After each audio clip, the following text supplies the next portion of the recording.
L'éclair par les braises. Allez, voilà. Allez, clients. Voilà. Shalom Aleichem, les Chaverim Eikarim. Bezrat Hashem.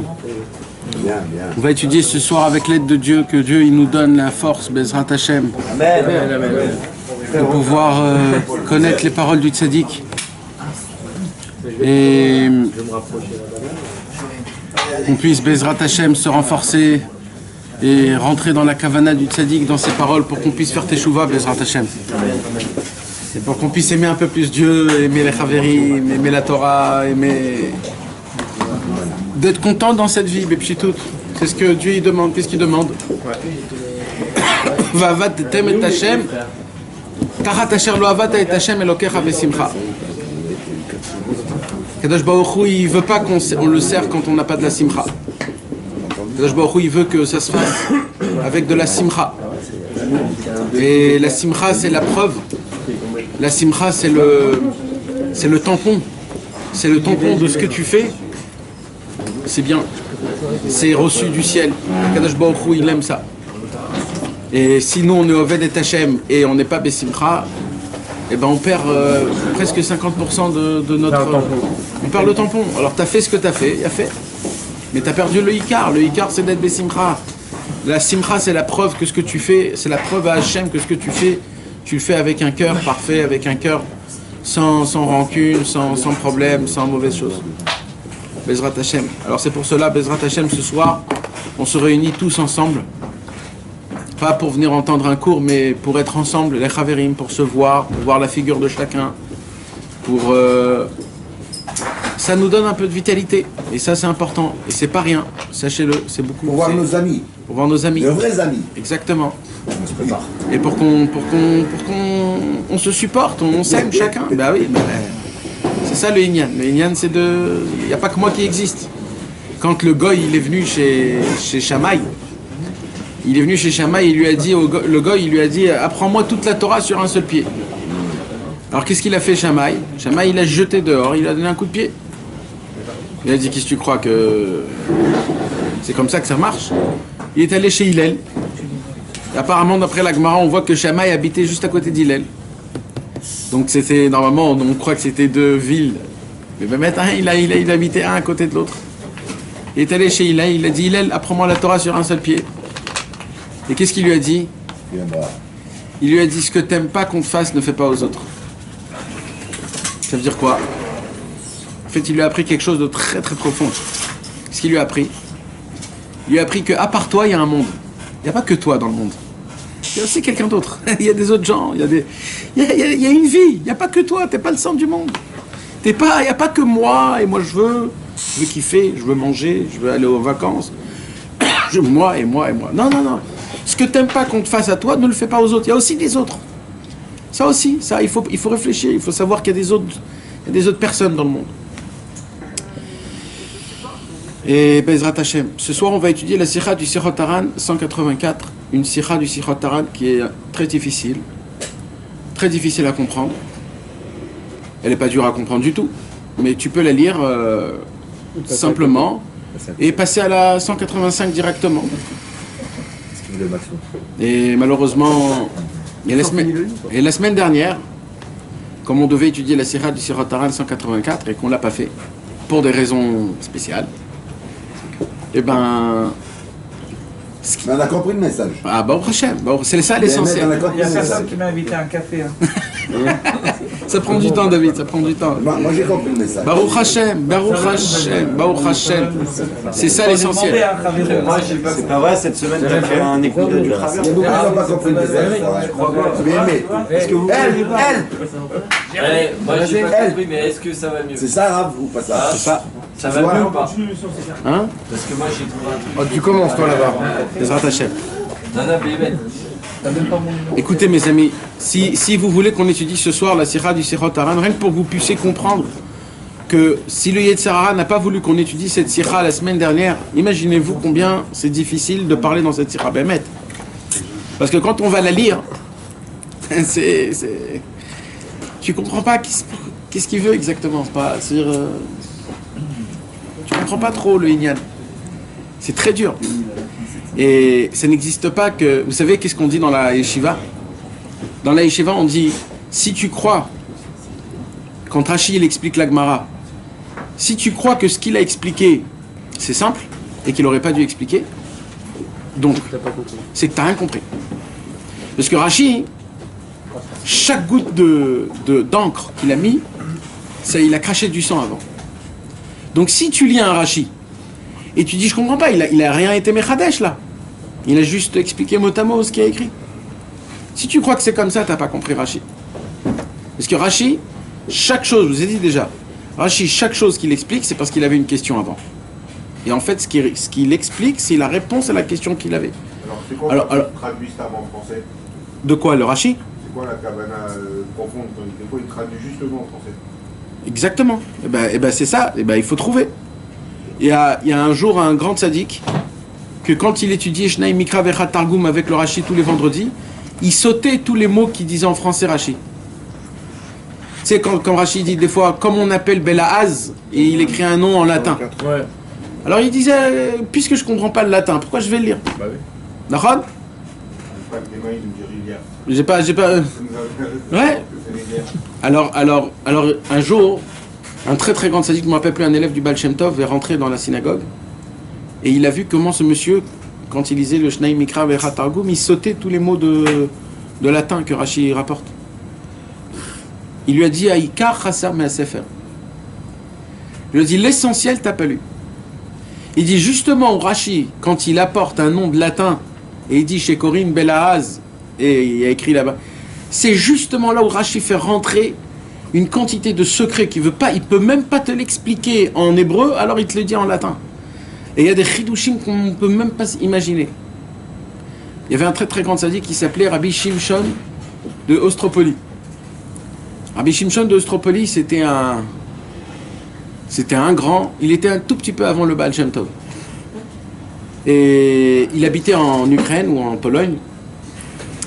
Et un jour, le Baal Shem Tov, il a fait un voyage très long. Pourquoi? Parce qu'il a dit, je vois de très loin une colonne de feu.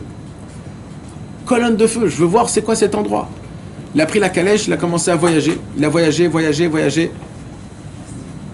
Et il est arrivé jusqu'à la colonne de feu. Quand il arrivait à la colonne de feu, il s'arrêtait comme ça, il regardait. Il est resté très longtemps. Son élève, il vient au Baal Shem Tov, il dit, Baal Shem Tov, qu'est-ce que vous regardez? Et il dit, un jour, Rabbi Shimshon de Ostropoli, il est venu ici, et il a pris un mincha. Et depuis qu'il a pris un mincha, il a créé une colonne de feu qu'elle ne veut plus s'éteindre. Il était déjà mort il y a très longtemps. Il a dit, jusqu'à maintenant, il y a encore la colonne de feu. Il a juste fait mincha, il était dans le chemin. Imaginez-vous, c'était qui Rabbi Shimshon de Ostropoli? Vous savez, c'était qui Rabbi Shimshon de Ostropoli? Je ne sais pas si vous savez, mais avant Pessah, on lit une lettre. On lit une lettre qui est une grande ségoula. Vous voyez de quoi je parle? Ouais. Pour Pessah. Pour Pessah, avec des guimatriotes, etc., etc. Il a dit, celui qui la lit une fois par an, il est sûr qu'il va être sauvé de tout problème toute l'année. Et on le lit Erev Pessah. Ouais, Erev Pessah. Quelqu'un a dit que tout celui qui était makpid à la Shoah de lire ça, il n'est pas mort à la Shoah. Comme ça, le Divrei Chaim, il a dit. Mais faut le lire tous les jours en vrai ou... Non, une fois par an, il l'a dit. Il ne faut pas rentrer dans les folies. Pourquoi je vous parle de Rabbi Shimshon d'Ostropoli? Parce qu'un jour, Rabbi Shimshon d'Ostropoli, écoutez mes amis, c'est des histoires que vous n'allez pas entendre ça à droite à gauche. Un jour, Rabbi Shimshon d'Ostropoli a voulu écrire un pirouche Kabbalah sur la Gemara. El Pi Kabbalah. Il a voulu faire montrer au monde que la Gemara, c'est pas juste un taureau qui a encorné une vache. Si elle avait des bébés, il paye 3. S'il n'avait pas de bébés, c'est pas juste ça. C'est des secrets dans le ciel. Alors il a voulu faire une explication de Kabbalah sur tout la Gemara. Et il l'a fait.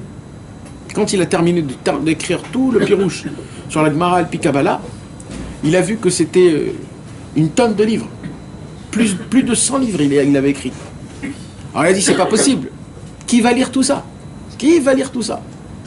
Alors il dit, je vais essayer de condenser.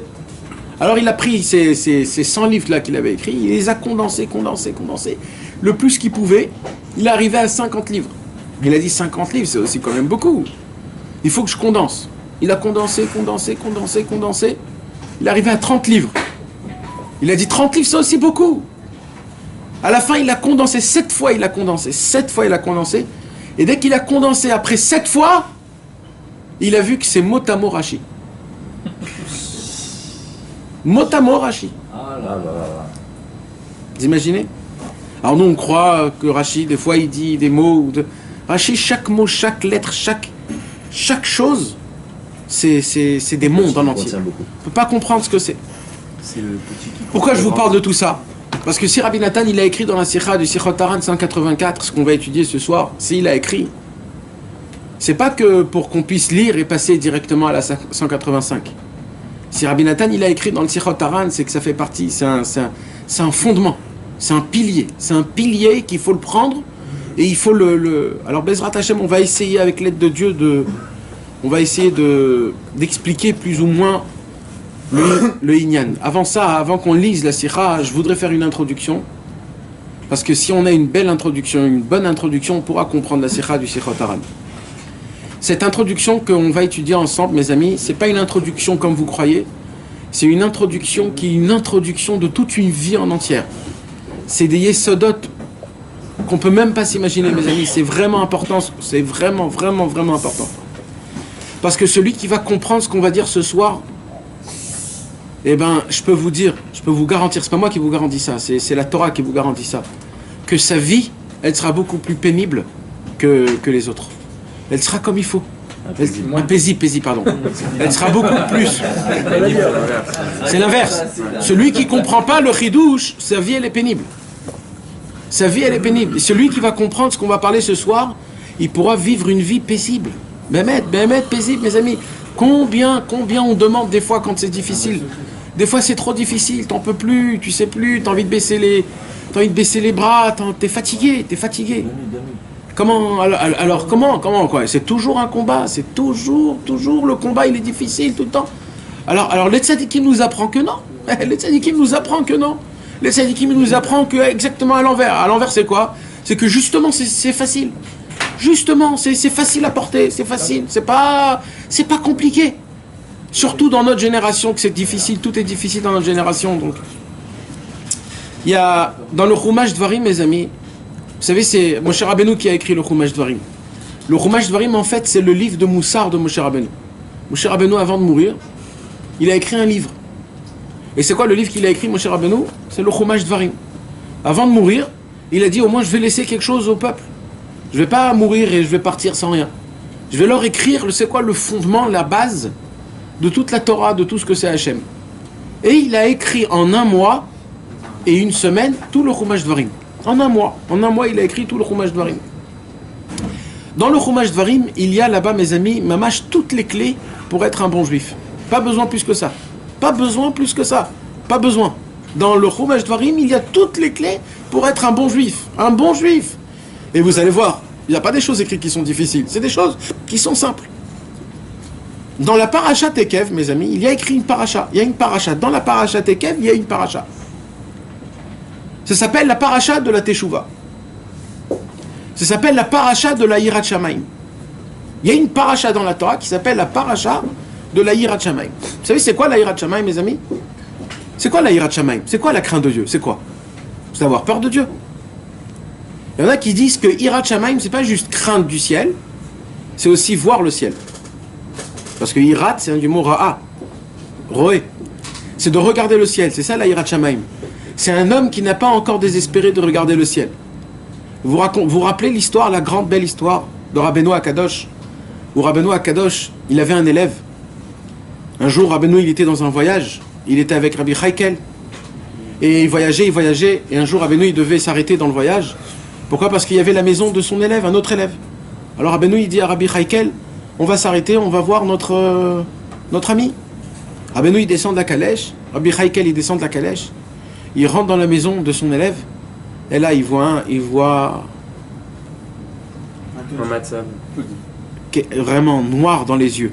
Noir dans les yeux. Toute la maison était cassée. Il n'y avait rien. Rien. Comme si on avait fait un déménagement. Les enfants, ils étaient habillés avec des rideaux. La femme aussi était habillée avec un rideau. Elle se couvrait avec des rideaux, imaginez-vous. Lui, il avait des habits complètement... Et les enfants, ils étaient assis par terre et ils pleuraient. Et lui, il était là. Sa femme, elle était là. Ils étaient assis par terre. Rabbi Chaïkel, il a vu ça. Il a dit, Rabbeinu, faites quelque chose. Faites quelque chose. Comment on peut laisser quelque chose comme ça? Rabbeinu, il lui dit, moi, j'ai rien à lui donner. Comme ça, il lui a dit, Rabbeinu. Quoi? Rabbeinu, t'as rien à lui donner? Écoutez bien, mes amis, cette histoire, c'est pas une histoire. Cette histoire, c'est le sot de la vie. Le sot de la vie. Comment, Rabbeinu, tu dis que t'as rien à lui donner? T'as réellement rien à lui donner? Rabbeinu, il dit, moi, j'ai tout. Mais lui, pour lui, j'ai pas. Pas parce que j'ai pas. Je veux pas lui donner à lui. Mais, vous savez que Rabbeinu, jamais il prend le libre arbitre. Jamais Rabbeinu, il disait, comme ça, jamais. Rabbeinu, il était toujours très souple. Alors, il regarde Rabbi Chaïka, il lui dit, par contre, si toi, tu veux lui donner de l'abondance, de la shefa, donne-lui toi. Moi, je donne pas. C'est lui qui lui a dit. Ça lui a pas porté, ouais. Ouais. C'est lui qui lui a dit de si tu as quelque chose. Ouais. Alors Rabbi Chaïkel, il dit à Rabbi Chaïkel qui lui a demandé, moi je peux lui faire une bracha. Non. Il lui a dit par contre, toi, si tu veux, tu donnes-lui. Rabbeinu qui lui a dit. C'est Rabbeinu qui dit à Rabbi Chaïkel. Ouais. Alors maintenant, Rabbi Chaïkel, il a eu très peur parce que mes amis, vous savez, on ne peut pas jouer. C'est l'élève. L'élève, il ne peut pas faire quelque chose que son maître, il lui dit non. Alors il lui dit, Rabbi Chaïkel, Rabbeinu, j'ai peur. Rabbeinu, il lui dit, si, n'aie pas peur. Rabbi Chaïkel, il dit, ok, vous avez de l'eau? Alors il dit, on n'a pas d'eau. Alors il dit, il y a un puits, au fond de la rue, il y a un puits. Rabbi Chaïkel, il est parti prendre un seau, il a rempli de l'eau, il est rentré dans la maison, et il a dit, abondance au nord, abondance à l'est, abondance à l'ouest, abondance au sud. Et il a dit, ça y est. Ça, c'est l'élève de Rabbeinu, hein, mes amis. C'est l'élève, c'est pas le maître. Non, mais quel élève? Tov. Rabbeinu les a bénis. Rabbeinu, il est resté là-bas. Il a mangé quelque chose pour mettre la bracha dans la maison. Non, Rabbeinu il les a bénis. Shalom Aleichem, il les a parlé. Rabbi Chaïka, il a fait la chose. Et Rabbeinu, il les a juste, il est resté. Et là, comme ça, mes amis, des années sont passées. Et on n'entend plus parler de cet homme-là. Des années sont passées. Des années. Un jour, Rabbeinu, il habitait à Breslev. Cette maison-là, elle existe jusqu'à aujourd'hui, mes amis. Il y a même des photos de cette maison. Je vais vous envoyer, Bezrat Hashem. Rabbeinu, il avait sa maison. Je vous expliquer comment c'est. Il y avait deux lignes, deux rangées de maisons, très longues. Et à la fin des deux rangées de maisons, il y avait une maison en verticale. Rabbeinu, il habitait dans cette maison verticale, et là-bas, il y avait la synagogue de Rabbeinu. Et dans cette rue-là, c'était le chouk, c'était le marché, où les gens, ils venaient, ils faisaient du business, etc. Donc Rabbeinu, il avait la vue sur tout le marché, et toutes les deux lignes de maisons. Rabbeinu, sa maison à lui personnelle, c'était au 2e étage, et la synagogue était au 1er étage. Donc Rabbeinu, il était au 2e étage. Rabbeinu, il était au 2e étage, il regarde par la fenêtre, et qui il voit de loin en train de faire du business, avec une charrette de folie, avec... qui il voit? Cet homme-là, qui était pauvre. Ça faisait des années qu'on n'avait pas entendu parler de lui. Vous savez, Rabbi Avraham ben Rabbi Nachman, il dit, chez Rabbeinu, il y avait 3 choses qu'on ne peut pas expliquer. 3 choses. Quoi? Il y avait 3 choses qu'à chaque fois que ça se passait, il y avait un truc qui se passe. Quoi? On pouvait voir Rabbeinu, des fois, qu'il était assis sur sa chaise, et sur sa figure, il y avait des centaines de mouches. Et jamais, Rabbeinu faisait comme ça. Jamais. Et il bougeait pas. Et il disait, des fois, c'était des abeilles. Et il piquait. Et Rabbeinu, il bougeait pas. C'était un minag que Rabbeinu, il avait. Son minag à lui, à Rabbeinu, c'était quoi? C'est de ne pas les envoyer. C'est une sorte de mortification qu'il avait, Rabbeinu. Le maîtrise de soi. Le maîtrise de soi, à la perfection. Mais il disait, des fois, tu voyais des centaines de mouches sur lui. Deuxième chose, c'était quoi? Deuxième chose, c'était là où Rabbeinu regardait quelqu'un, même de très loin, tout de suite, tu sentais qu'il te regardait, tu te retournais pour voir. Pourquoi je vous dis ça? Parce que Rabbeinu, de sa maison, là où il était au 2e étage, il voit de loin l'élève. Dès qu'il a regardé l'élève, tout de suite, il a ressenti quelque chose. Il se retourne et qui y voit? Il voit Rabbeinu qui le regarde. Il a eu une honte. Il a eu une honte. Alors il s'est dit, bon, je vais faire exprès de ne pas le voir, mais il m'a vu, je ne peux pas. Alors il s'est senti obligé d'aller voir Rabbeinu. Mais je suis en plein business. Non, je ne peux pas. Top, il commence à marcher comme ça, et chaque seconde pour lui c'est une éternité, il a hyper honte et tout. Jusqu'à qu'il arrive en bas de la maison. Il frappe en bas de la maison. Personne lui ouvre. Maintenant il sait que Rabbeinu il est là, parce qu'il est au 2e étage, il entend, il est là. Alors il frappe à la porte. Il veut pas. Il frappe une 3e fois, une 4e fois. Jusqu'à qu'il commence à frapper. Rabbeinu, tiftechuli, Rabbeinu, ouvrez-moi. Parce comment il peut pas repartir? Au début, il n'avait pas envie d'aller. Bah oui, mais là, il frappe. Ouvrez-moi. Là, Rabbeinu, il descend et il dit, pour venir chez moi, hein, il faut beaucoup demander. Ça suffit pas. Il faut beaucoup demander. Rabbeinu, il a dit, Baruch Haba, rentre chez moi à la maison. Il monte chez lui au 1er étage. Et lui, il est tout timidé. Et là, Rabbeinu, il l'amène dans la fenêtre. Et il lui dit, qu'est-ce que tu vois là? Il dit, je vois un marché avec des gens qui font du business. Il lui dit, tu peux me dire qu'est-ce qu'il y aurait dans 100 ans? Dans cet même endroit, tout pareil. Qu'est-ce qu'il y aurait dans 100 ans? Pareil. Il lui dit, pareil, sauf qu'ils seront tous morts, ce sera des autres personnes. Il dit, t'entends ce que tu es en train de dire? Vous vous affolez tous pour gagner encore un peu.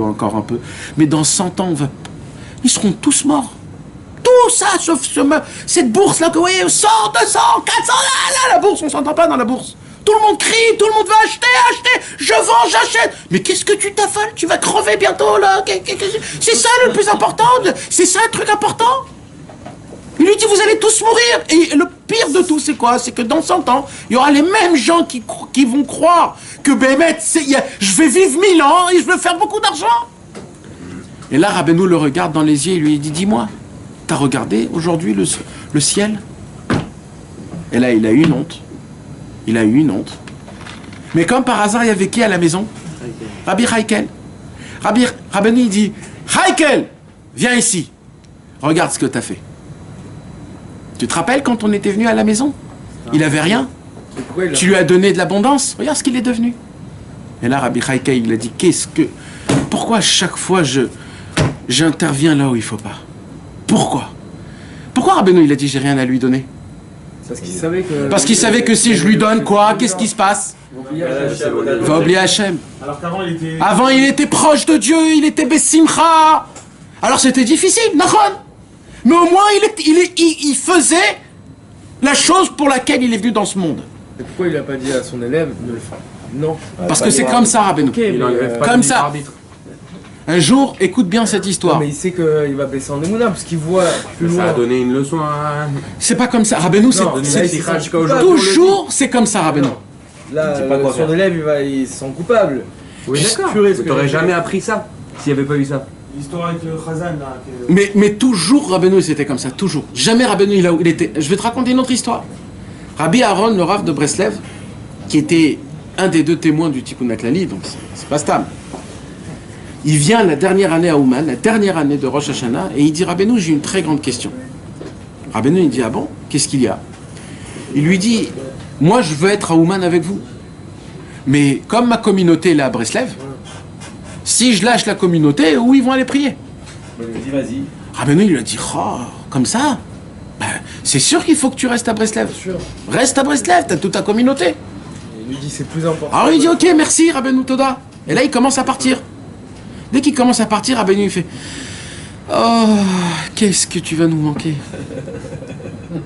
Alors il revient, Rabbeinu, je fais avec vous Rosh Hashanah. Il dit, mais non, je peux pas. Et là, c'est Rabbeinu qui dit, mais tu peux pas. Alors il dit, ok, Rabbeinu, il repart. Et Rabbeinu, il fait, oh, qu'est-ce que tu vas nous manquer? Comme ça, 4-5 fois. Rabbeinu, il peut pas dire.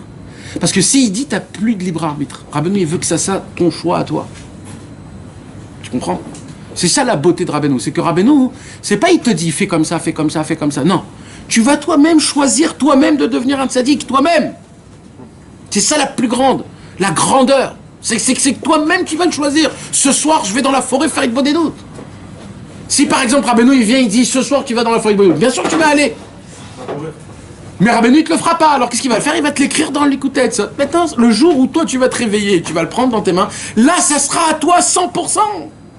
Donc c'est toi-même qui vas devenir un tzaddik par tes propres forces. C'est ça encore plus haut, plus fort. Il y a des rabbins qui veulent tout dire, comment c'est écrit. Ils t'enlèvent le libre arbitre. Rabbeinu il dit moi je laisse le libre arbitre. Moi je veux que de vous-même. Vous allez vous réveiller, vous allez pitom, vous allez penser à Hachem, vous allez penser pourquoi je suis venu dans ce monde, pourquoi Kadosh Baruch Hu m'a fait réveiller ce matin, pourquoi pour rien. Hachem il fait pas pour rien des choses. Pourquoi il m'a réveillé? C'est qu'il a quelque chose, il me demande quelque chose, il veut quelque chose de moi. Donc moi aussi je dois me poser cette question. Et ainsi de suite. Dans la paracha de la Teshuvah, dans le Chumash Dvarim, mes amis, vous connaissez la paracha Teshuvah? Vous avez déjà entendu la paracha de la Teshuvah? Là-bas, Moshe Rabbeinu, il nous explique. Alors non, dans le Chumash, je parle dans le Chumash. Chazak, ça c'est dans l'écoutez-moi. Alors là, Rabbeinu, qu'est-ce qu'il dit? Écoutez, mes amis, Bémet, c'est très très important. Écoutez les mots. Hein? Il faut venir le dimanche, le lundi à Ranana. Bekitso, mes amis. Alors écoutez, qu'est-ce qui se passe? Il y a écrit dans la Torah comme ça. Je vais vous le lire en hébreu. Essayez d'entendre chaque mot, d'accord mes amis, parce que c'est important. Ve'ata Israël.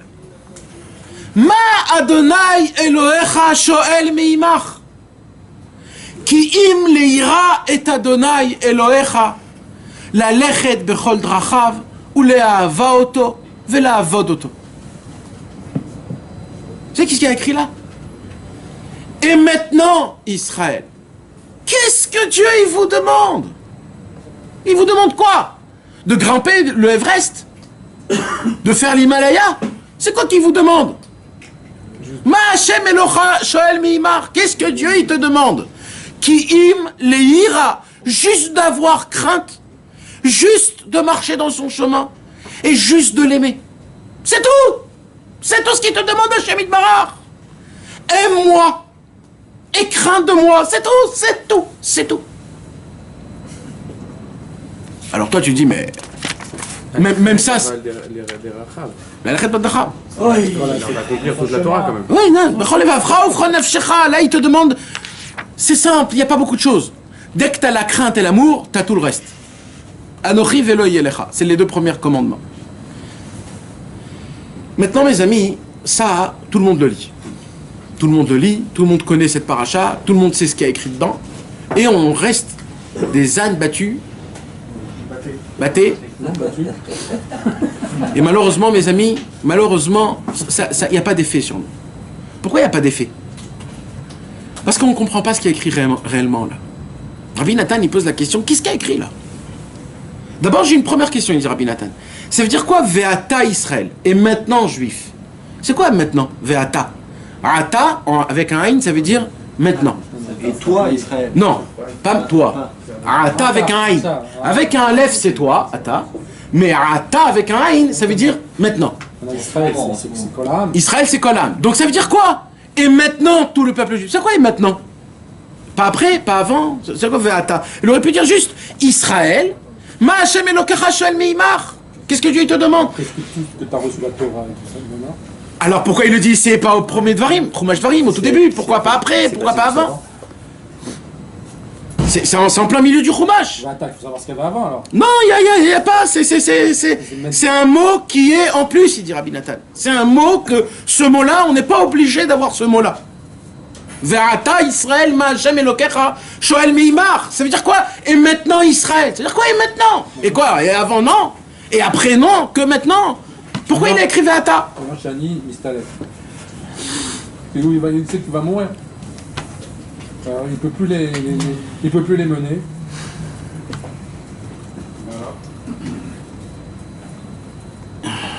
Alors Donc, Deuxième question qu'il pose.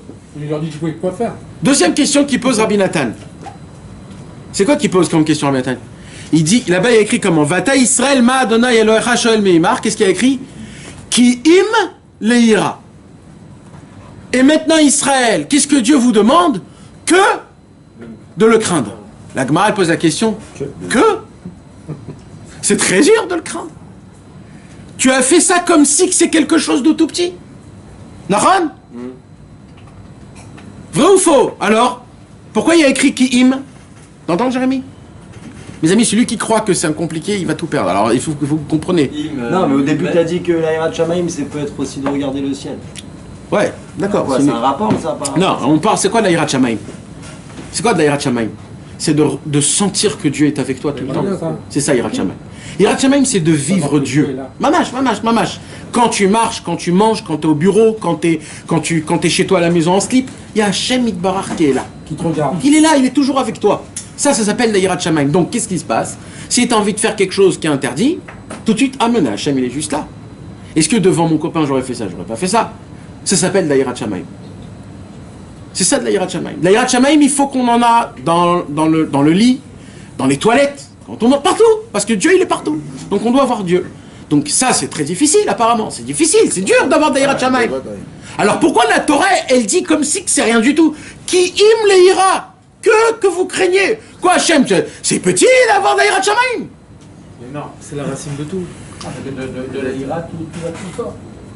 Non mais pourquoi qui im le ira? Pourquoi qui im le ira? Qui im ça veut dire c'est que la ira. Il n'y a pas grand-chose. Non mais c'est très difficile, c'est écrit comme si que c'est à la poignée de la main. T'as ça, t'as le reste. Non, mais c'est écrit ici comme si que c'est à ma poignée de main, c'est pas à la poignée de main.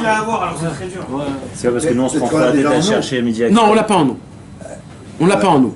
On est une partie divine quand même. Ça se peut qu'on l'a en nous, mais on n'a pas la guicha, on n'a pas l'accès.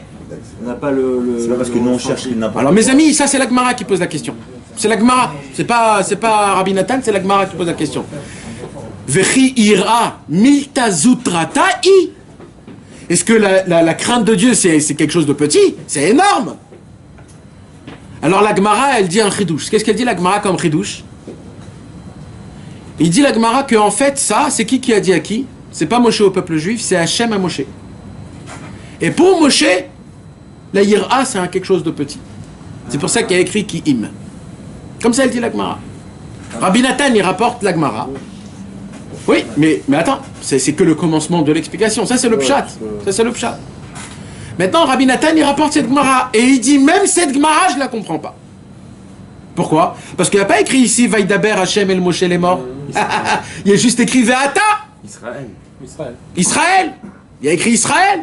Il n'y a pas écrit Vaïdaber Hachem el Moshe les morts. Comment la Gemara elle dit que Hachem il parle à Moshe? Donc la question elle est encore là. Il dit Rabbi Nathan. Donc moi je comprends pas ni la Torah ni la Gemara. Je la comprends pas. Si pour Moshe c'est petit, je pense que pour Israël aussi c'est facile. Ça, Non. le pshat. Non. Bah, si Dans le pshat non. Moshe Rabbeinu c'est Moshe Rabbeinu. Le peuple juif non, c'est mais peuple. lui, en tant que Moshe, pour lui c'est facile. Donc, Alors? Je pense que pour les autres aussi c'est Non, je crois pas. Moshe Rabbeinu c'était un patron de savoir, surtout lui qu'il en a souffert du peuple juif et qu'il a vu... Papa, vous faites un, peut-être avec... Alors écoutez mes amis, écoutez mes amis. Là, de là on apprend quelque chose de très important, c'est quoi? C'est que déjà, pour Moshe Rabbeinu, la Yirat Shamaim, c'est quelque chose qui est facile à avoir. Nachon, d'après la Gemara, l'a fait. Pourquoi? Pourquoi Moshe Rabbeinu c'est plus facile que moi? Pourquoi? Alors vous allez me dire tout de suite, parce que il s'est fatigué, il a travaillé, il a servi Hachem, il est devenu le plus grand tzaddik de toutes les générations du monde en entier qu'il y aurait et qu'il y aura jamais eu. Le plus grand du tous. Rabbi Nathan il dévoile un chidouche énorme. Rabbi Nathan dit c'est connu mes amis. Alors écoutez bien. Il dit Rabbi Nathan, il y a un problème. Vous savez, c'est quoi le problème? C'est la logique. Le plus grand problème au monde qu'on a aujourd'hui, c'est notre cerveau. Notre cerveau personnel. Pourquoi? Écoutez, mes amis, ce qu'il y a écrit. Le Harizal, il dit comme ça. Le jour où Adam Arishon a mangé de l'arbre de la connaissance, tout de suite, qu'est-ce qu'on a fait? Qu'est-ce qui s'est passé? C'est qui sent le goût en premier? C'est le cerveau. Le premier, c'est qui sent le goût? C'est le cerveau. Que le cerveau. Que le cerveau. Il n'y a pas d'autre. Nachon. Alors il dit Rabbeinu, au moment où il a croqué dans le fruit, ça a été quoi la première chose qui a été endommagée? Il y en a qui vont dire les dents, les lèvres, la main qu'il a pris. Le Harizal, il dit non. La première chose qui a été éclaté, c'est que le cerveau. C'est la connaissance. C'est la connaissance. C'est dans le cerveau. Je suis grave. On dit que c'est Ava qui lui a mis. C'était du jus de raisin.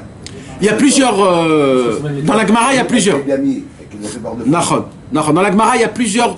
Il y en a qui disent que c'était un raisin, il y en a qui disent que c'était une figue, il y en a qui disent que c'était. Et après, elle a dit parce qu'elle voulait qu'il meure avec. Nachon.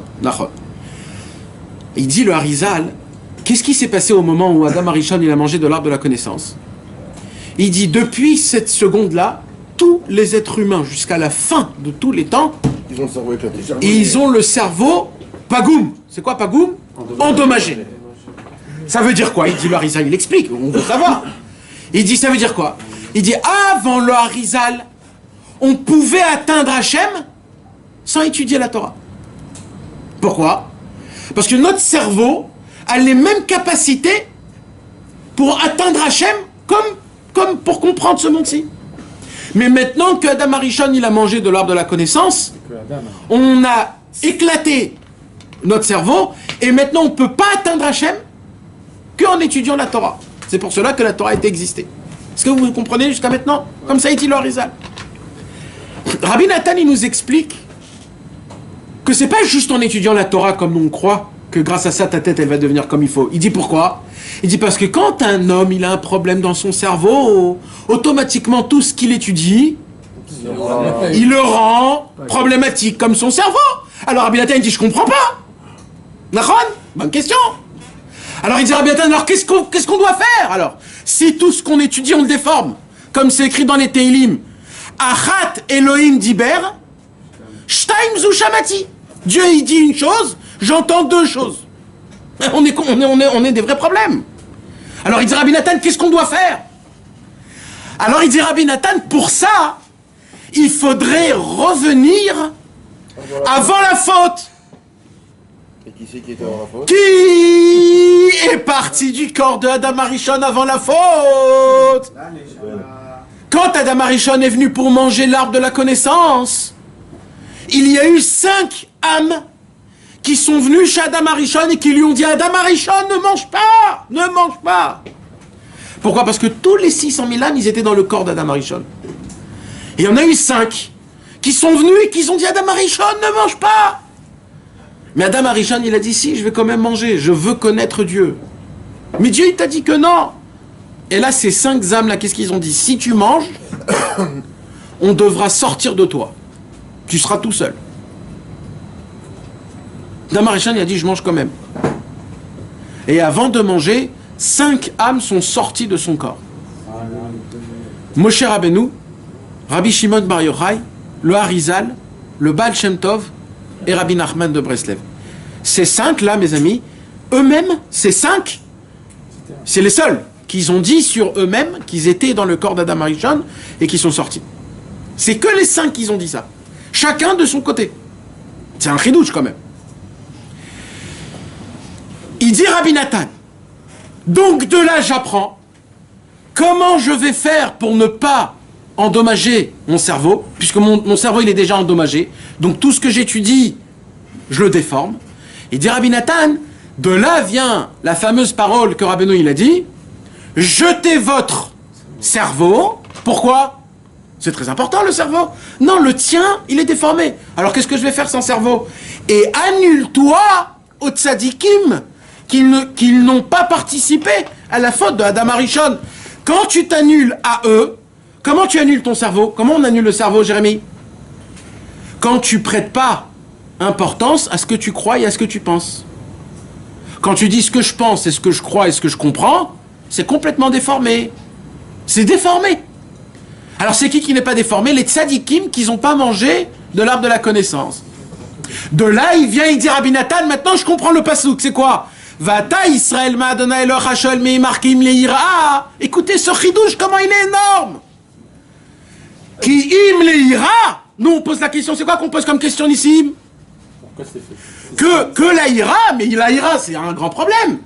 Nahon, c'était ça la question. Alors il dit Rabbi Nathan, oui c'est difficile la ira quand t'es tout seul. Mais quand t'es attaché à Moshe Rabbeinu, pour lui la ira c'est tout petit. Donc si t'es l'élève de Moshe Rabbeinu, pour toi ça sera facile. si t'es l'élève des 5 tzadikim, si t'es l'élève de Moshe Rabbeinu, Rabbi Shimon Bar Yochai, le Harizal, le Baal Shem Tov et Rabbi Nachman, pour toi la ira c'est tout petit. Pourquoi c'est tout petit? Parce que t'as attaché à un homme que pour lui c'est tout petit. Pourquoi c'est tout petit? Parce que lui, il n'était pas là pour la faute d'Adam Arishon. Comme tous les sadikim, ils auraient pu miser de Moshe Rabbeinu. Hein? Tous les sadikim, pratiquement, ils ont tous décidé. Et ils ont tous réussi à ça. Oui. Mais nous, on n'arrive pas, nous, on parle de nous. C'est nous les problèmes. C'est nous on parle de nous. C'est que nous, on n'arrive pas à être leurs élèves. Oh, Moshe Rabbeinu, Rabbi Shimon Bar Yochai. Tous les tzadikim, ils ont réussi. C'est pour ça qu'eux, ils ont eu la ira. Parce que eux, qu'est-ce qu'ils ont fait, tous les tzadikim, les autres? Ils se sont annulés à ces tzadikim-là. Et ils ont compris que tout l'essentiel, c'est juste de s'annuler à eux. Mais nous, c'est nous les problèmes. C'est que nous, on croit dans l'argent, on croit dans la manipulation, on croit dans les avocats, dans les juges, dans ça. On croit dans ce monde. On ne croit pas dans Moshe Rabbeinu. On ne croit pas dans Rabbi Shimon. Ça s'appelle pas croire, juste de dire ah oui je crois Rabbi Shimon, c'est pas ça. C'est étudier, être ses élèves, voir qu'est-ce qu'il a dit, c'est quoi les conseils qu'il me donne, c'est quoi les chidushim dans la Torah. C'est ça d'être un élève. C'est pas juste de dire Rabbi Shimon. C'est pas juste ça. C'est être vraiment corps et âme, de connaître ce qu'il a dit, ce qu'il a passé. Nous, ça a été endommagé parce que pendant combien d'années, de siècles, combien de millénaires on a été dans des pays. C'est vrai. C'est vrai. Complètement pollués. Exactement. Mais, Akadosh Baruch Hu nous a pas laissé tout seul. Il nous a envoyé des tzadikim pour nous réveiller, nous rappeler. Est-ce que vous avez compris ce que je viens de vous expliquer, mes amis? Ouais. Maintenant, je vais vous expliquer ça de notre manière à nous. C'est dur aujourd'hui de faire la Shmirat Brit Nachon. On n'arrive pas, c'est difficile. Parce qu'on n'est pas attaché à Rabbeinu. On n'arrive pas, Chas v'Shalom, on tombe, on garde pas les yeux, on garde pas la pensée, on n'arrive pas à faire. Donc on est pollué. On est pollué, on est endommagé, on a fait rentrer des virus pourris. On a été conçus comme ça. Alors, on a été conçu, il y en a qui disent qu'on a été conçu comme ça. Alors comment, tu veux que depuis que j'ai été conçu, tu veux que je change quelque chose que moi-même On j'ai... n'a pas conçu comme ça, mais on a été éduqués, formatés à ça, quoi. C'est compris. Alors maintenant, alors toi, hein, qu'est-ce que tu vas faire? Alors toi, t'entends des paroles? Oui. C'est pas à chaque fois qu'on faute, c'est pas on refait la faute d'Adam Arishon. Pas exactement. Ce qu'il a fait lui, c'était vraiment très grave. Nous, on tombe, malheureusement, c'est grave. Mais c'est pas comme Adam Arishon. Adam Arishon, c'était quelque chose de spécial. Mais moi, ce que je veux vous dire, c'est que quand on parle de la Gdusha et la Tahara, tous on dit, mais c'est dur. Pourquoi Rabbeinu, c'est très dur de garder, d'être propre. C'est très dur d'être droit dans l'argent, dans le mensonge, dans les copains, d'être sincère, de prier une prière. C'est dur, c'est difficile. C'est difficile d'être comme il faut. Alors à chaque fois on me dit comme ça, mais moi j'arrive pas à avancer. Qu'est-ce qu'il dit, la Gemara? Elle dit Bevadaï que c'est très difficile. Bevadaï que c'est difficile. C'est difficile quand t'as pas le tzaddik. Mais quand t'as le tzaddik, c'est très facile. La preuve, Milta Zutrataï. Moshe Rabbeinu, pour lui, la ira, c'était quelque chose de tout petit. Pourquoi? Parce que lui, il n'a pas goûté de la faute d'Adam Arishon. Un homme qui n'est pas attaché au tzaddik, pour lui, toute la Torah, elle est difficile. C'est pour ça qu'ils n'ont pas fauté après. Qui? Les Bnei Israël. Parce qu'ils n'étaient pas attachés à Moshe Rabbeinu. Mais la preuve, à chaque fois il venait, et à chaque fois il râlait, à chaque fois il disait tu vas nous tuer, t'es en train de nous faire tourner en rond dans le désert pendant 40 ans. Ils n'étaient pas attachés à Moshe Rabbeinu. Ils étaient contre Moshe Rabbeinu. Et pourquoi quand on dit que cette génération, on l'appelait comment? Oui, Nachon. Alors Et ben de là on apprend que c'était qui ces gens qui étaient contre Moshe Rabbeinu? C'était tous des tzadikim. De là, on apprend que ça se pourrait que des tzadikim, ils sont contre le tzadik Emet. Même chez Rabbeinu. Même chez Rabbeinu, c'est comme ça. Même chez le Chassid et Breslev, c'est comme ça. C'est pas tout celui qui croit que c'est un Breslev et qui est attaché à Rabbi Nachman que lui, il peut faire tout ce qu'il veut. Ma pitom, c'est un travail. Il y a un contact, il y a un constat qu'il faut remplir tous les jours. Itbodedut, Rikudim, Simcha, Emouna, Azamra, tous les jours. Donc, si tu le fais pas, tu comptes pas. Donc c'est pas une garantie. Non, c'est pas une garantie. La seule garantie, c'est toi qui te prends en main. C'est tu te prends en main en écoutant les conseils de Rabbi Nachman, parce que Rabbi Nachman, il est venu dans ce monde-ci pour nous rendre qui im leira et Hachem.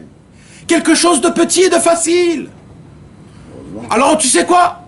Je reçois tout ce que tu viens de dire. Mais maintenant, comment on le pratique?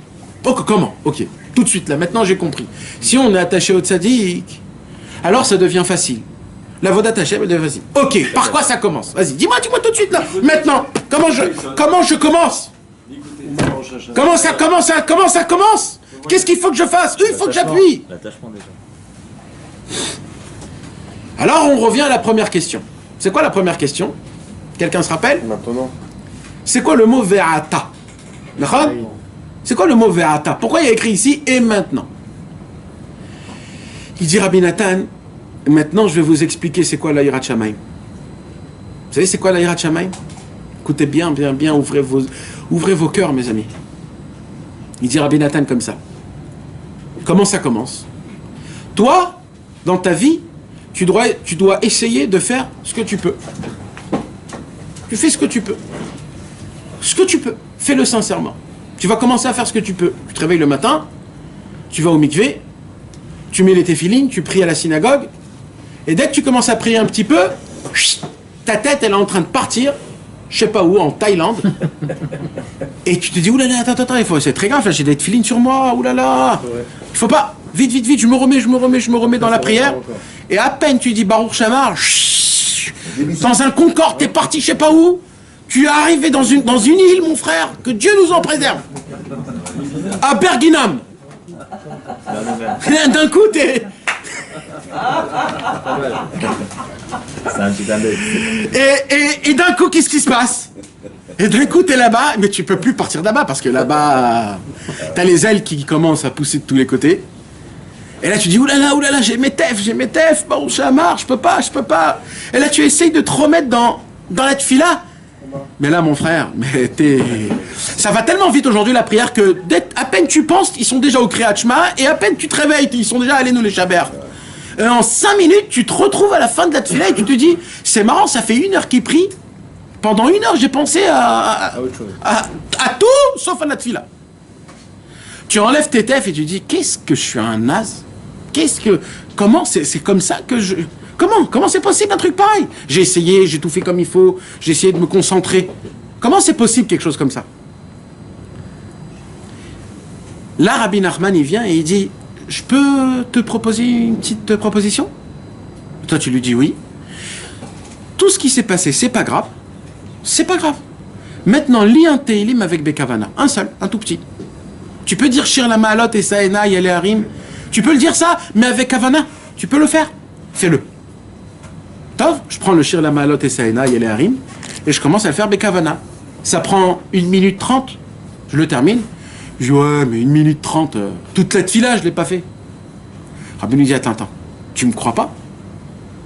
Tu me crois pas? Tu crois que je te fais des tours de magie? Tu crois que je veux te faire plaisir? Si je te donne un conseil, c'est que ce conseil, il te sauve. Tu me crois pas alors? Si tu me crois pas, c'est ton problème. Alors c'est quoi ton conseil, Rabbeinu? Mon conseil, dit Rabbeinu, c'est quoi? C'est que quoi qu'il s'est passé, maintenant, commence depuis le début comme si de rien n'était. Le conseil de Rabbeinu, c'est quoi? C'est Ve'arshav. Un jour, Rabbeinu, il a dit Ve'arshav, et il n'a pas continué. Et Rabbi Nathan, il a dit, c'est-à-dire quoi? Alors, c'est-à-dire quoi? Alors, il dit, Rabbi Nathan, il a dit en yiddish, Unheint, comme ça, il a dit.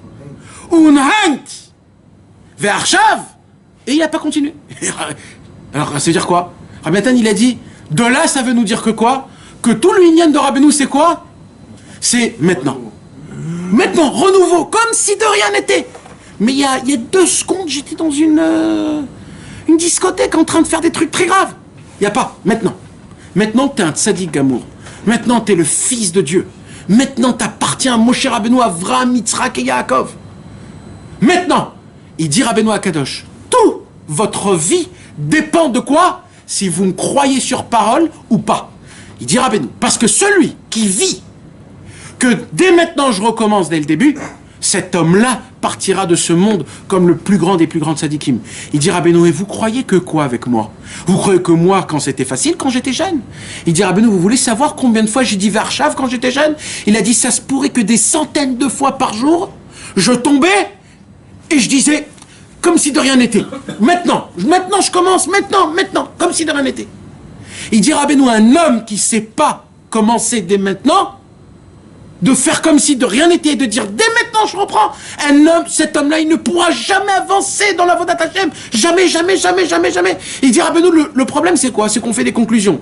Hier, j'étais pas comme ça. Avant-hier, j'étais pas comme ça. Ça fait 10 ans que j'étais pas comme ça. Je suis né dans une maison qui n'était pas comme ça. Pourquoi tu veux que je change? Rabbeinu, il dit, Arshav! Maintenant, ça n'existe pas le passé. C'est toi qui choisis ton maintenant. Maintenant, commence. Mais ça fait des années que j'ai pas fait. Ben, commence maintenant. Le problème, c'est qu'il y a beaucoup de gens qui disent, je ne suis pas. Le problème qu'ils disent, c'est je ne suis pas assez pur pour faire. Ça n'existe pas, ça. C'est pas de la vieillesse. Pourquoi? 80% disent, Eh ben, c'est faux. Pourquoi? Parce qu'on dit comme ça. Elohai neshama shenata tabi Théora. Je suis pur. Malheur à celui qui dit qu'il n'est pas pur. Mais il le dit tous les matins dans la prière. Alors, il faut se dire qu'on est pur. Alors, qu'est-ce qu'il dit Rabbeinu? Il dit Rabbeinu, vous voulez savoir quelque chose? Il dit Rabbeinu, je vous ai donné des clés que personne a au monde. Je vous ai donné le Likutei Etzot, le Likutei Moharan, le Sefer Amidot, le Sipurei Maasiot. Je vous ai tout donné. Mais vous savez, tout ça, ça vaut pas si vous prenez pas la clé essentielle. C'est quoi la clé essentielle? Arshav. Maintenant, je commence. Maintenant, un homme, il veut faire teshuva. Il a une pensée. D'un coup, il a une pensée dans sa tête. Il dit, purée, j'ai envie de faire un truc. J'ai envie de faire... je veux me sentir proche. Alors, qu'est-ce qu'il va se dire? Demain, je vais me réveiller tôt. Je vais te donner une baffe. Il n'y a pas demain. Demain, tu auras un nouveau Yetzer Hara. Si maintenant, tu veux te réveiller, fais quelque chose maintenant. Quelque chose. Arshav. Ne dis pas dans 2 minutes, dans 1 heure. Arshav, maintenant. Réveille-toi maintenant. Il y a quelqu'un, des fois, il tombe dans des avérotes. Il dit, bon, allez, je suis tombé aujourd'hui, demain, je vais reprendre dès le début. Non! Arshav, maintenant! Il dit, Rabbeinu, le sod de Arshav, c'est quoi? C'est quoi le sod? Le sod de Arshav, c'est quoi? C'est que si réellement tu vis l'instant présent, réellement, le passé et le futur n'existent pas. Il dit, Rabbeinu, c'est quand qu'on peut faire réveiller le passé? C'est quand? Quand tu penses à lui. Vous imaginez comment c'est grave? Le passé, il est mort, il est déjà passé. Il n'y a plus rien. Comment tu le fais revivre, ce passé? Quand tu y penses à lui, mais arrête de penser à ça. Alors, qu'est-ce que je dois faire? Vis maintenant. Maintenant, vis-le. Maintenant, Arshav, il n'y a pas. Il dit, Rabbeinu, quand un homme, il veut prendre sur lui quelque chose, par exemple, d'aller au mikvé tous les matins, qu'est-ce qui se passe tout de suite dans sa tête? Il voit demain matin, après-demain matin, après-demain matin, et il voit comme ça 1 mois, 1 an.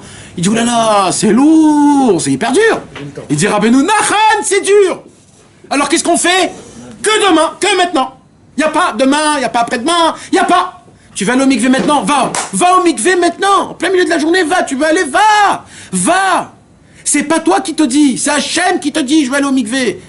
Quand un homme, il a une volonté de faire quelque chose, alors tu vas dire, ouais, demain ou après-demain, c'est vrai, il faudrait que je me réveille dans ça. Mais qu'est-ce que tu es en train de dire? Réveille-toi, mon frère. C'est Hachem qui t'a envoyé. Il t'a dit dans ton oreille, va au mikvé.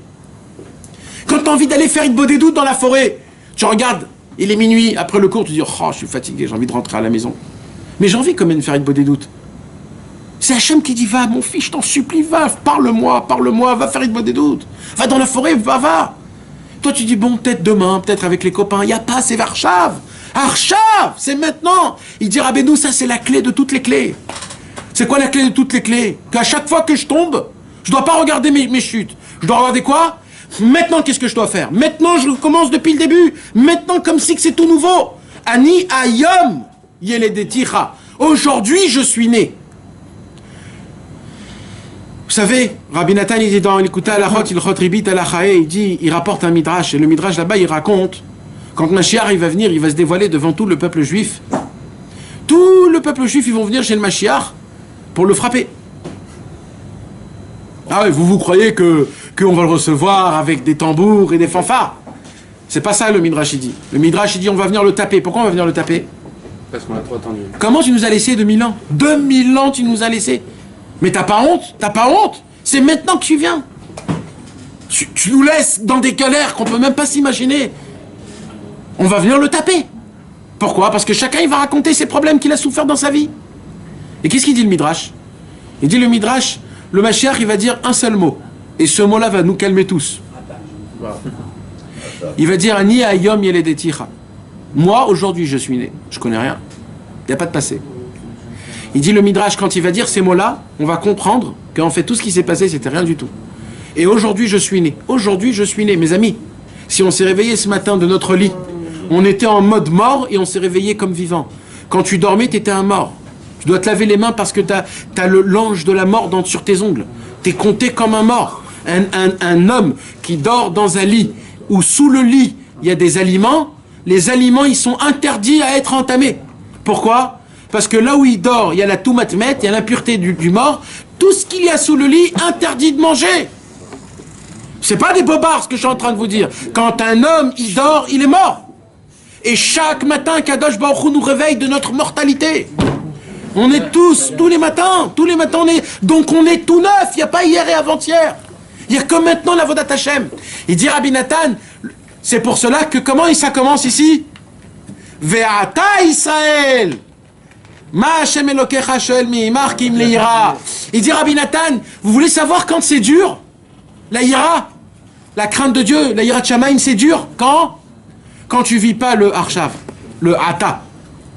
Mais quand tu vis le Ata, le maintenant d'avoir de la crainte de Dieu, c'est facile. Maintenant. Ça veut dire aussi que Hachem, il a tout oublié. Ça dépend de toi. Ça dépend de toi, c'est toi qui le crée. Ben maintenant, d'abord Hachem, il n'oublie pas. Oui, non, mais je veux dire. C'est sûr que si tu recommences à zéro. Mamash, et ça, Rabbeinu, il dit, c'est en fonction de comment tu penses, Eric. C'est en fonction de comment tu penses que Hachem y pense. Si Béhémet, tu vis le maintenant, Béhémet, Hachem, il vit le maintenant. D'où on voit ça? La preuve, c'est quoi la preuve? Il faut une preuve. D'abord, la preuve, c'est Rabbeinu. Oui, je suis d'accord. Mais c'est quoi la preuve dans la Torah? Vous vous rappelez avec Ishmaël? Ishmaël,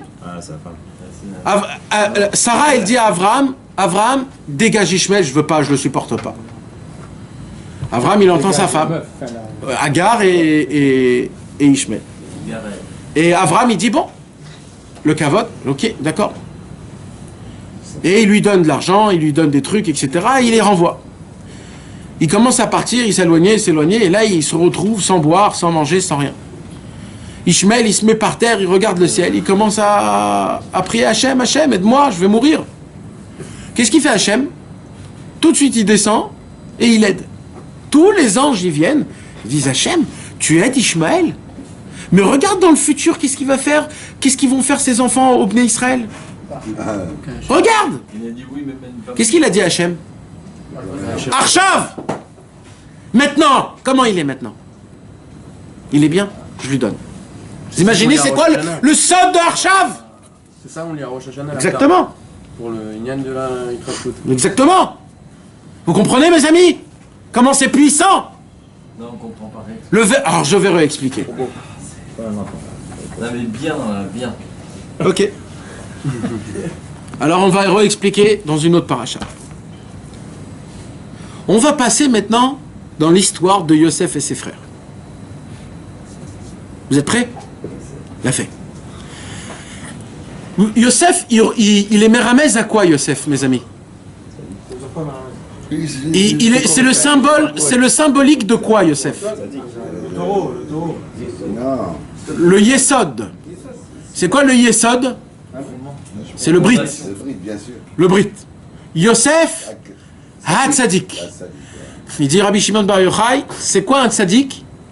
Man ou Tzadik, Man denatar Brit. Qui on peut appeler un Tzadik?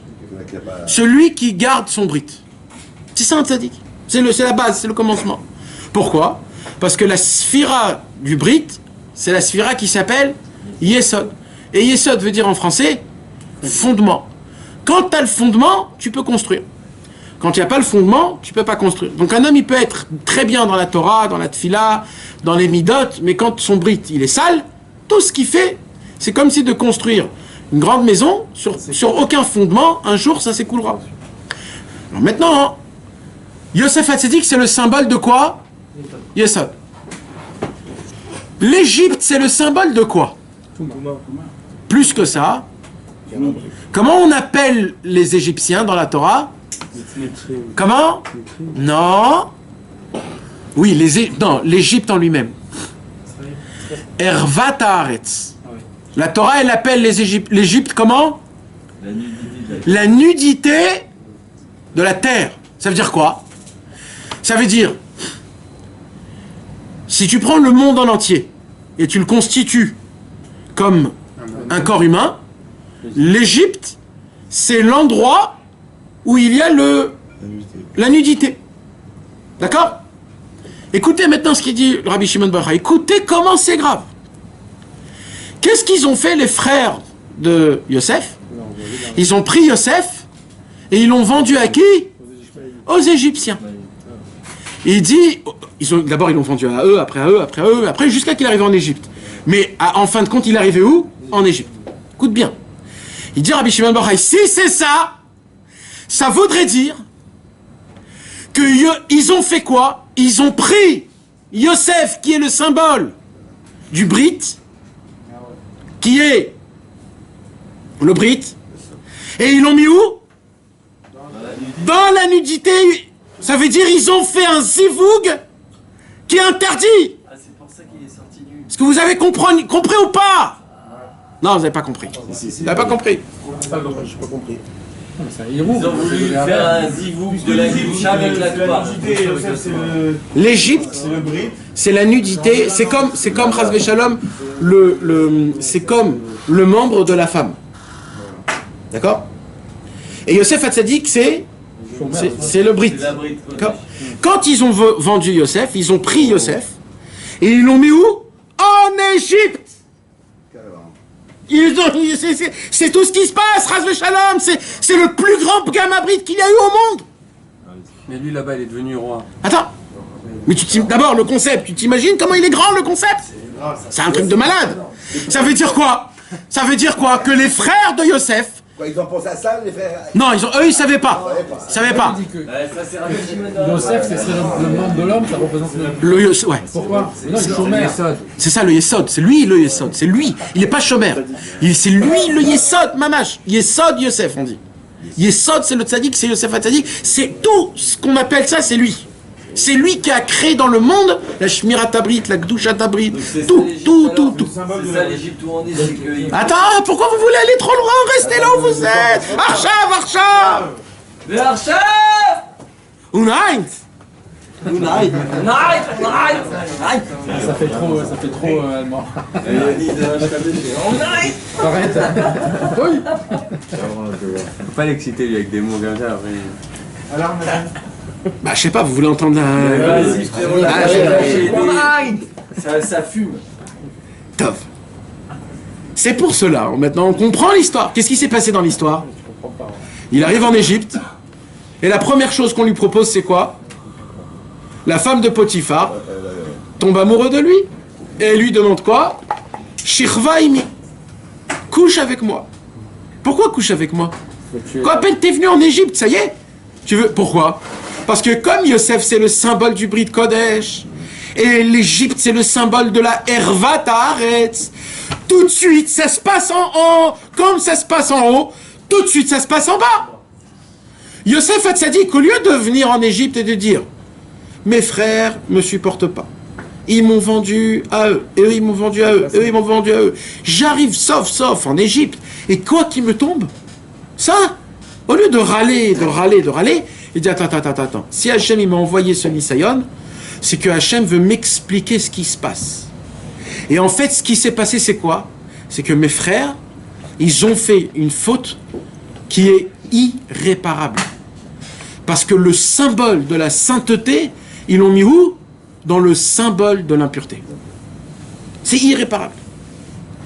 Pourquoi? Parce qu'à l'époque, les frères juifs, les 12 tribus, c'était comme si c'était tout le Ham Israël. Donc quand eux ils ont fait ça, c'était comme si que tout le Ham Israël, ils ont fait cette faute. Alors il y a un très grand chidouche. Maintenant qu'est-ce qui se passe? Le temps il passe, et Yosef Hatzadik il veut quoi? Il veut réparer cette faute. Maintenant qu'est-ce qu'il fait Nissim le Tzadik? Je vous pose la question. Il savait, Yosef, ouais. Lui, Yosef, il savait. Alors il est parti dans la bataille. Mais attends, quand il se passe quelque chose comme ça, la première chose que je demande, c'est quoi? C'est de sortir d'Égypte. Pourquoi Yosef, il reste en Égypte? Si Yosef, c'est le symbole du Brit, et Mitzrayim, c'est le symbole de la Herva, Sors de là-bas, première chose à faire. Non, il reste. Il reste. Comment? D'abord, on le met en prison. Il souffre. Pourquoi il souffre? Parce que c'est pas son endroit.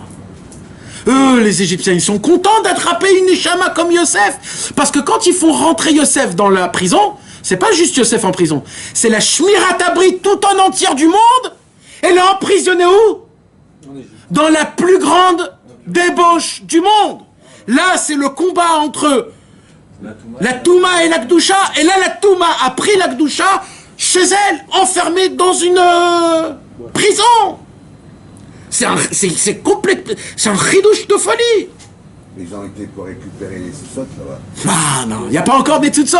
On est encore tout jeune. Les tzutzot, c'est après. Ça avant. Non, mais là c'est pas ça. C'est pas ça.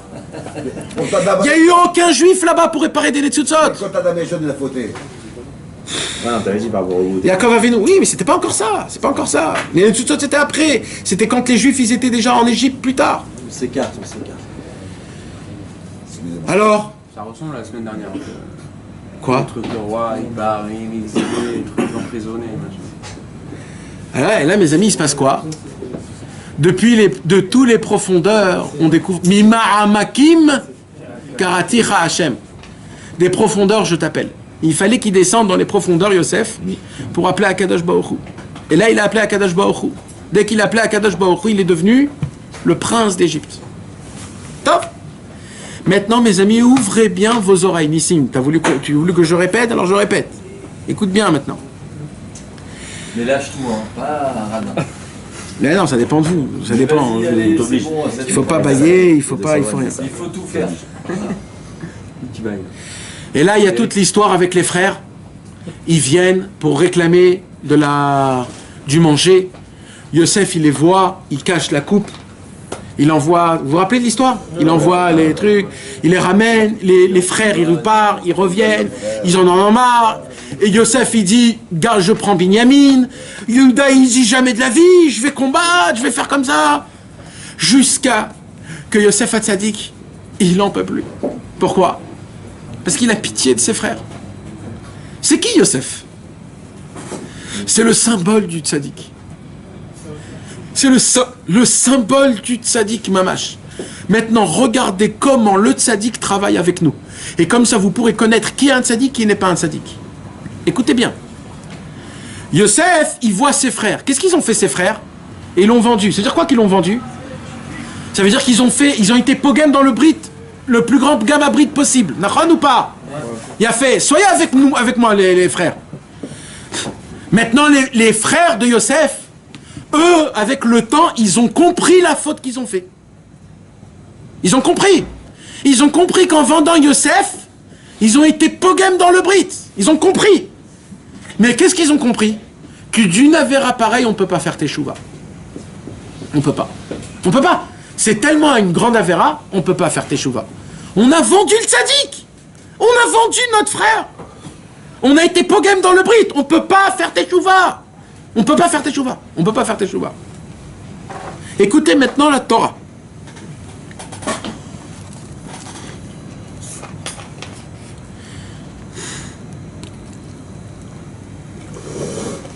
Vayomer Yosef Elechav.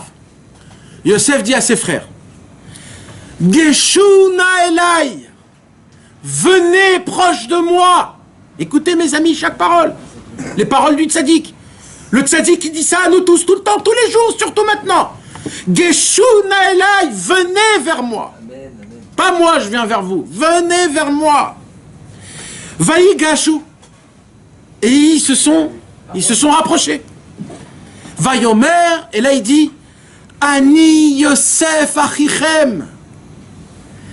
Je suis Yosef, votre frère. C'est-à-dire quoi? Je suis le tzaddik. Votre frère. Asher machartem oti Mitzrayim. Celui que vous avez vendu en Égypte. Ça veut dire quoi? Si je suis là aujourd'hui, c'est à cause de qui? Vous m'avez vendu. Mais venez vers moi. Écoutez. Ve'ata al te'atzvu. Et maintenant, soyez pas tristes. C'est quoi Ve'ata? Ve'ata Israël ma Hashem Elokecha Shel Meimar Kim Leira. C'est le même Ve'ata que Moshe Rabbeinu il dit. Yosef Hatzadik il dit au nom de Rabbi Nachman. Ne regardez pas ce qui s'est passé avant. Regardez Ata maintenant. C'est pas grave, vous m'avez vendu, c'est pas grave. Ve'ata, il n'y a que maintenant. Il n'y a que Marshav, il n'y a que maintenant, il n'y a pas avant. Ça fait rien. Et qu'est-ce qu'il leur dit? Il leur dit maintenant, je sais que c'est dur de comprendre ça. Alors comment vous allez faire pour comprendre ça? Alteatzvu. Soyez pas tristes. Qui est-ce qui est sorti dans le monde et qui a dit mitzvah de l'aliot besimcha tamid? L'essentiel de tout dans le monde, c'est quoi? C'est que la simcha.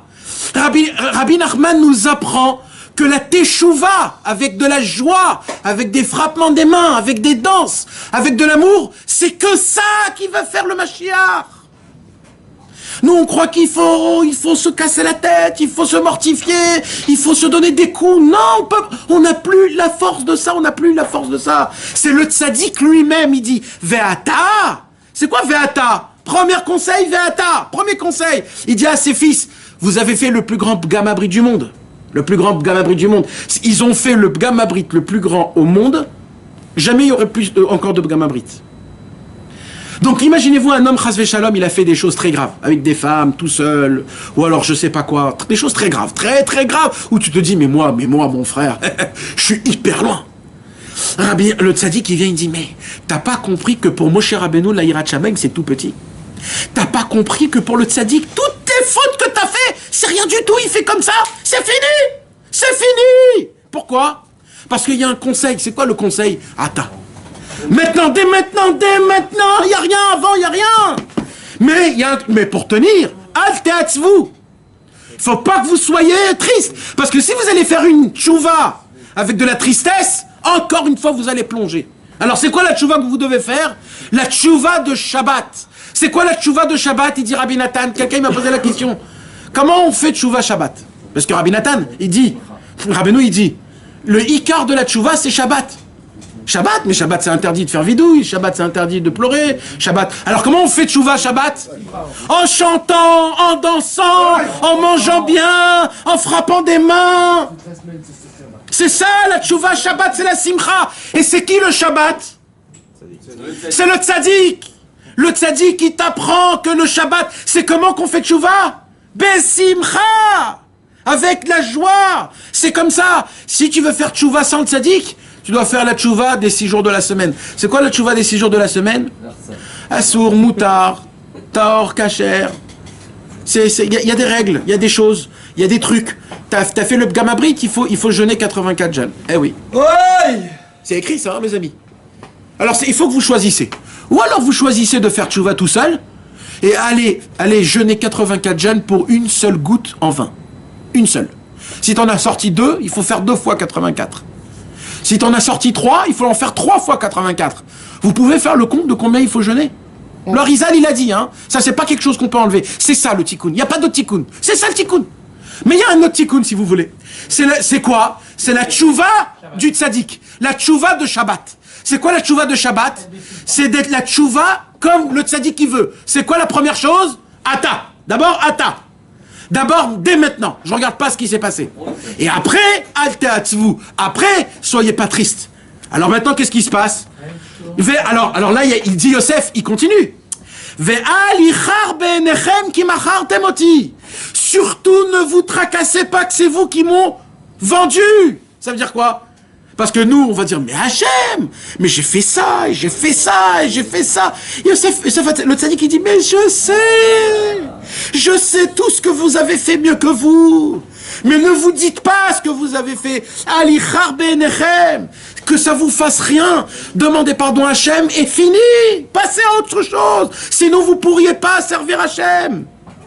Pourquoi? Qu'il est Mechia, Shalachani, Elohim Lifnechem. Ce que vous n'avez pas compris. Parce que vous voyez, il dit Yosef Hatzadik, que maintenant que vous m'avez vendu en Égypte, je suis devenu le prince et c'est moi aujourd'hui qui donne à manger au monde en entier. Ce que vous n'avez pas compris, c'est quoi? C'est que mon travail à moi, il dit Yosef Hatzadik, c'est de prendre vos fautes et de rendre de vos fautes une Torah. De dévoiler une pitié, une miséricorde de Dieu, que Dieu, il va pouvoir pardonner cette faute. Je vais découvrir combien Dieu est encore plus grand. Je vais faire montrer la pitié de Dieu, combien il est grande, qui peut me pardonner malgré tout. Donc en fait, la faute que vous avez fait, ça a créé que grâce à ça, on découvre la grandeur de Dieu, que malgré ta faute, quand même, il te pardonne. Ve'ata, deuxième fois. Lo atem shalartem oti. Il dit là, Yosef Hatzadik, il dit là un chidouche, et il dit maintenant que tu as compris le premier ata, je vais vous apprendre le deuxième ata. C'est quoi le deuxième ata? Vous croyez que c'est vous qui a fauté? C'est pas vous qui m'a vendu. Ah bon, c'est pas toi qui m'as vendu? Mais si, c'est nous qu'on t'a vendu. Moi j'étais là, j'étais en train de... Quoi, vous avez craqué? Magnifique. C'est moi, j'étais là. J'étais en train d'être mitvakar sur 3 shekels, 4 shekels, combien je te vends? C'est moi qui t'a vendu, Yosef. Yosef, il dit, c'est pas toi. Mais si, c'est moi. C'est pas toi. Alors c'est qui? Qui a Elohim? C'est Dieu qui m'a vendu. Mais non, c'est toi. Qu'est-ce qu'il dit là? Qu'est-ce qu'il dit là? Qu'est-ce qu'il dit là? Il dit pas Akol et Tova. Il dit toutes les fautes que vous avez fait. C'est même pas toi. C'est pas toi. C'est Hachem Yitbarach qui t'a emmené là-bas. Ah bon? Alors quoi? Alors, c'est la belle vie. Chas v'shalom. Alors c'est quoi mon travail? Ton travail, c'est de croire quoi? Que malgré tout ce que tu as fait, continue à le servir comme si de rien n'était. Tout le travail du Yetzirah, c'est quoi? C'est de t'enlever la volonté, de t'enlever le kiff, de t'enlever l'enthousiasme.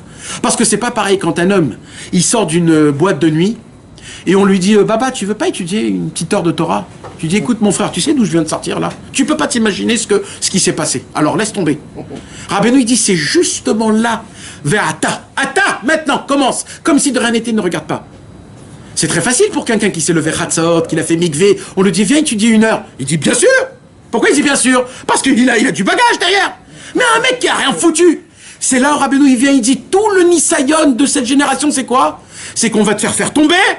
Mais toi, tu ne devras pas regarder sur ça. Tu devras continuer comme si de rien n'était. Ve'ata, loatem shalartem oti. C'est pas vous qui m'avez envoyé. Enakia Elohim. Vayasimen ileav le paro ou le adon lechol beto ou mushel bechol meret mitzraim. C'est là où Yosef Hatzadik qui nous dévoile c'est quoi la grandeur. Et c'est ça, mes amis, le message de Rabbeinu tout le temps. Pourquoi il dit tout ce monde est un pont très étroit? Et la règle, c'est de ne pas avoir peur. Mais attends, Rabbeinu, tu me fais marcher dans un pont très étroit et tu me dis de ne pas avoir peur. Mais, ils ont fait un pont en Chine, tout en vitre. Ouais. Et ils ont fait que quand tu marches, c'est fait comme si que la vitre, elle se casse et tu peux plus bouger. Et en dessous, il y a 50 mètres de trucs. C'est mamache le pont très étroit. Et il y a les gens, ils sont là, ils truquent comme si qu'ils vont tomber. Tu me dis de ne pas avoir peur, mais j'ai peur de tomber. Rabbeinu, il dit mal à Assot que c'est la seule règle. Avant que le bébé il sort du ventre de la maman, l'ange il vient, il dit écoute bébé.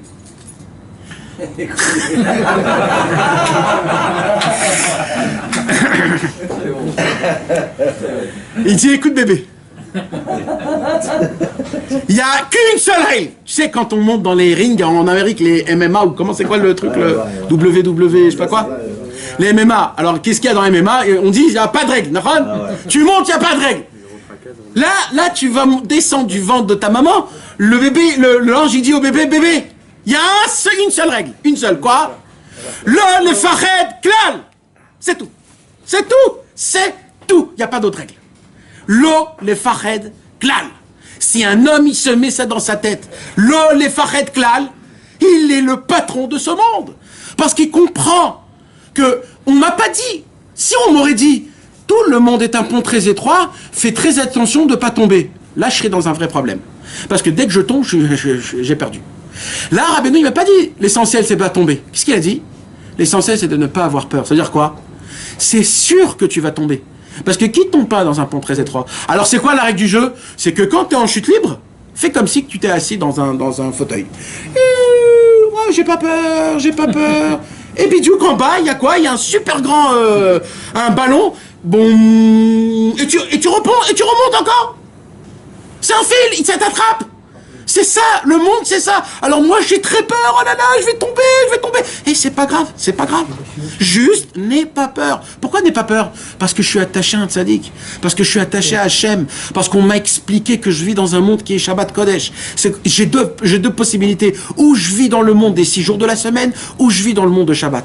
Si je vis dans le monde des 6 jours de la semaine, c'est hyper compliqué. C'est compliqué.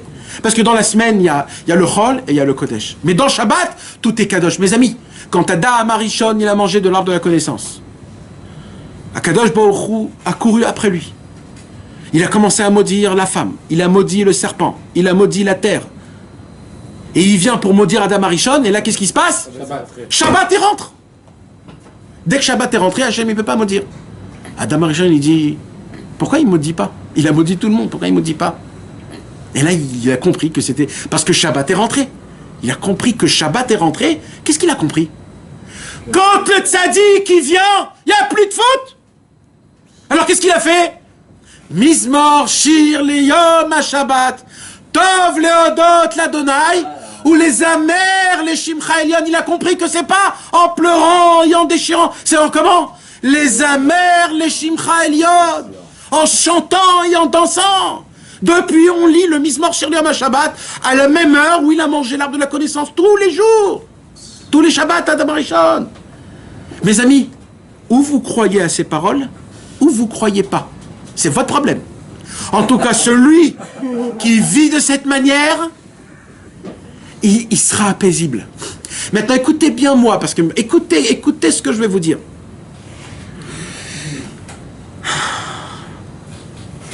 À l'époque, quand un homme y fautait, il devait prendre une bête et il devait l'emmener au temple, au Beth Amikdash. Merci. Il devait le donner au Beth Amikdash par rapport aux fautes. Et quand on emmenait la bête au Beth Amikdash, pourquoi on emmenait une bête au Beth Amikdash, mes amis? Pourquoi? Quelqu'un sait? Pourquoi? Pourquoi une bête? Pourquoi pas d'argent? Parce que c'est côté animal. Exactement. Qu'est-ce qui s'est passé? J'ai fait une faute. Pourquoi j'ai fait une faute? Je me suis comporté comme un animal. Donc c'est quoi la réparation? D'amener un animal. Pourquoi? Pour que je puisse comprendre que ce que j'ai fait, c'était quoi? C'était un maaseh behemi. C'est-à-dire c'était un acte de bestial.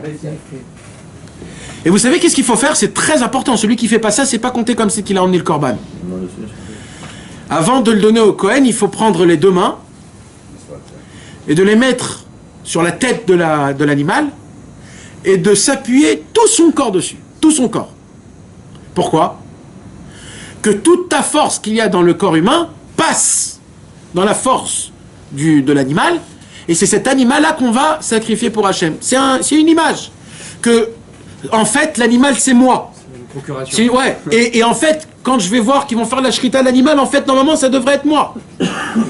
La Gemara, elle pose une question. Dans Masechet Taharot, dans la Mishnah de Masechet Taharot, il y a une question. C'est quoi la question? Elle est très simple. Pourquoi tu le fais avec tes mains? Tu ne peux pas le faire avec ton dos, ou alors avec ton coude, ou alors tu t'assois dessus là. Normalement, on devrait dire assis-toi sur le dos, comme c'est normal de s'asseoir sur un animal. Tu t'assois. À l'époque, tout le monde s'assied. Comment on chevauche? Donc pourquoi mettre les 2 mains sur la tête? Pourquoi les 2 mains? La question, elle est plus forte. C'est quoi la question? Écoutez bien, mes amis. Où on a vu la première fois qu'un papa il fait la bracha à ses enfants? C'est Yosef Hatzaddik. Yaakov Avinu. Avant de mourir, Yaakov Avinu, il demande à amener tous ses enfants. Et pour la première fois, la Torah nous parle d'une cérémonie très bizarre. C'est quoi? C'est que Yaakov prend ses 2 mains et il met ses 2 mains sur la tête et il bénit.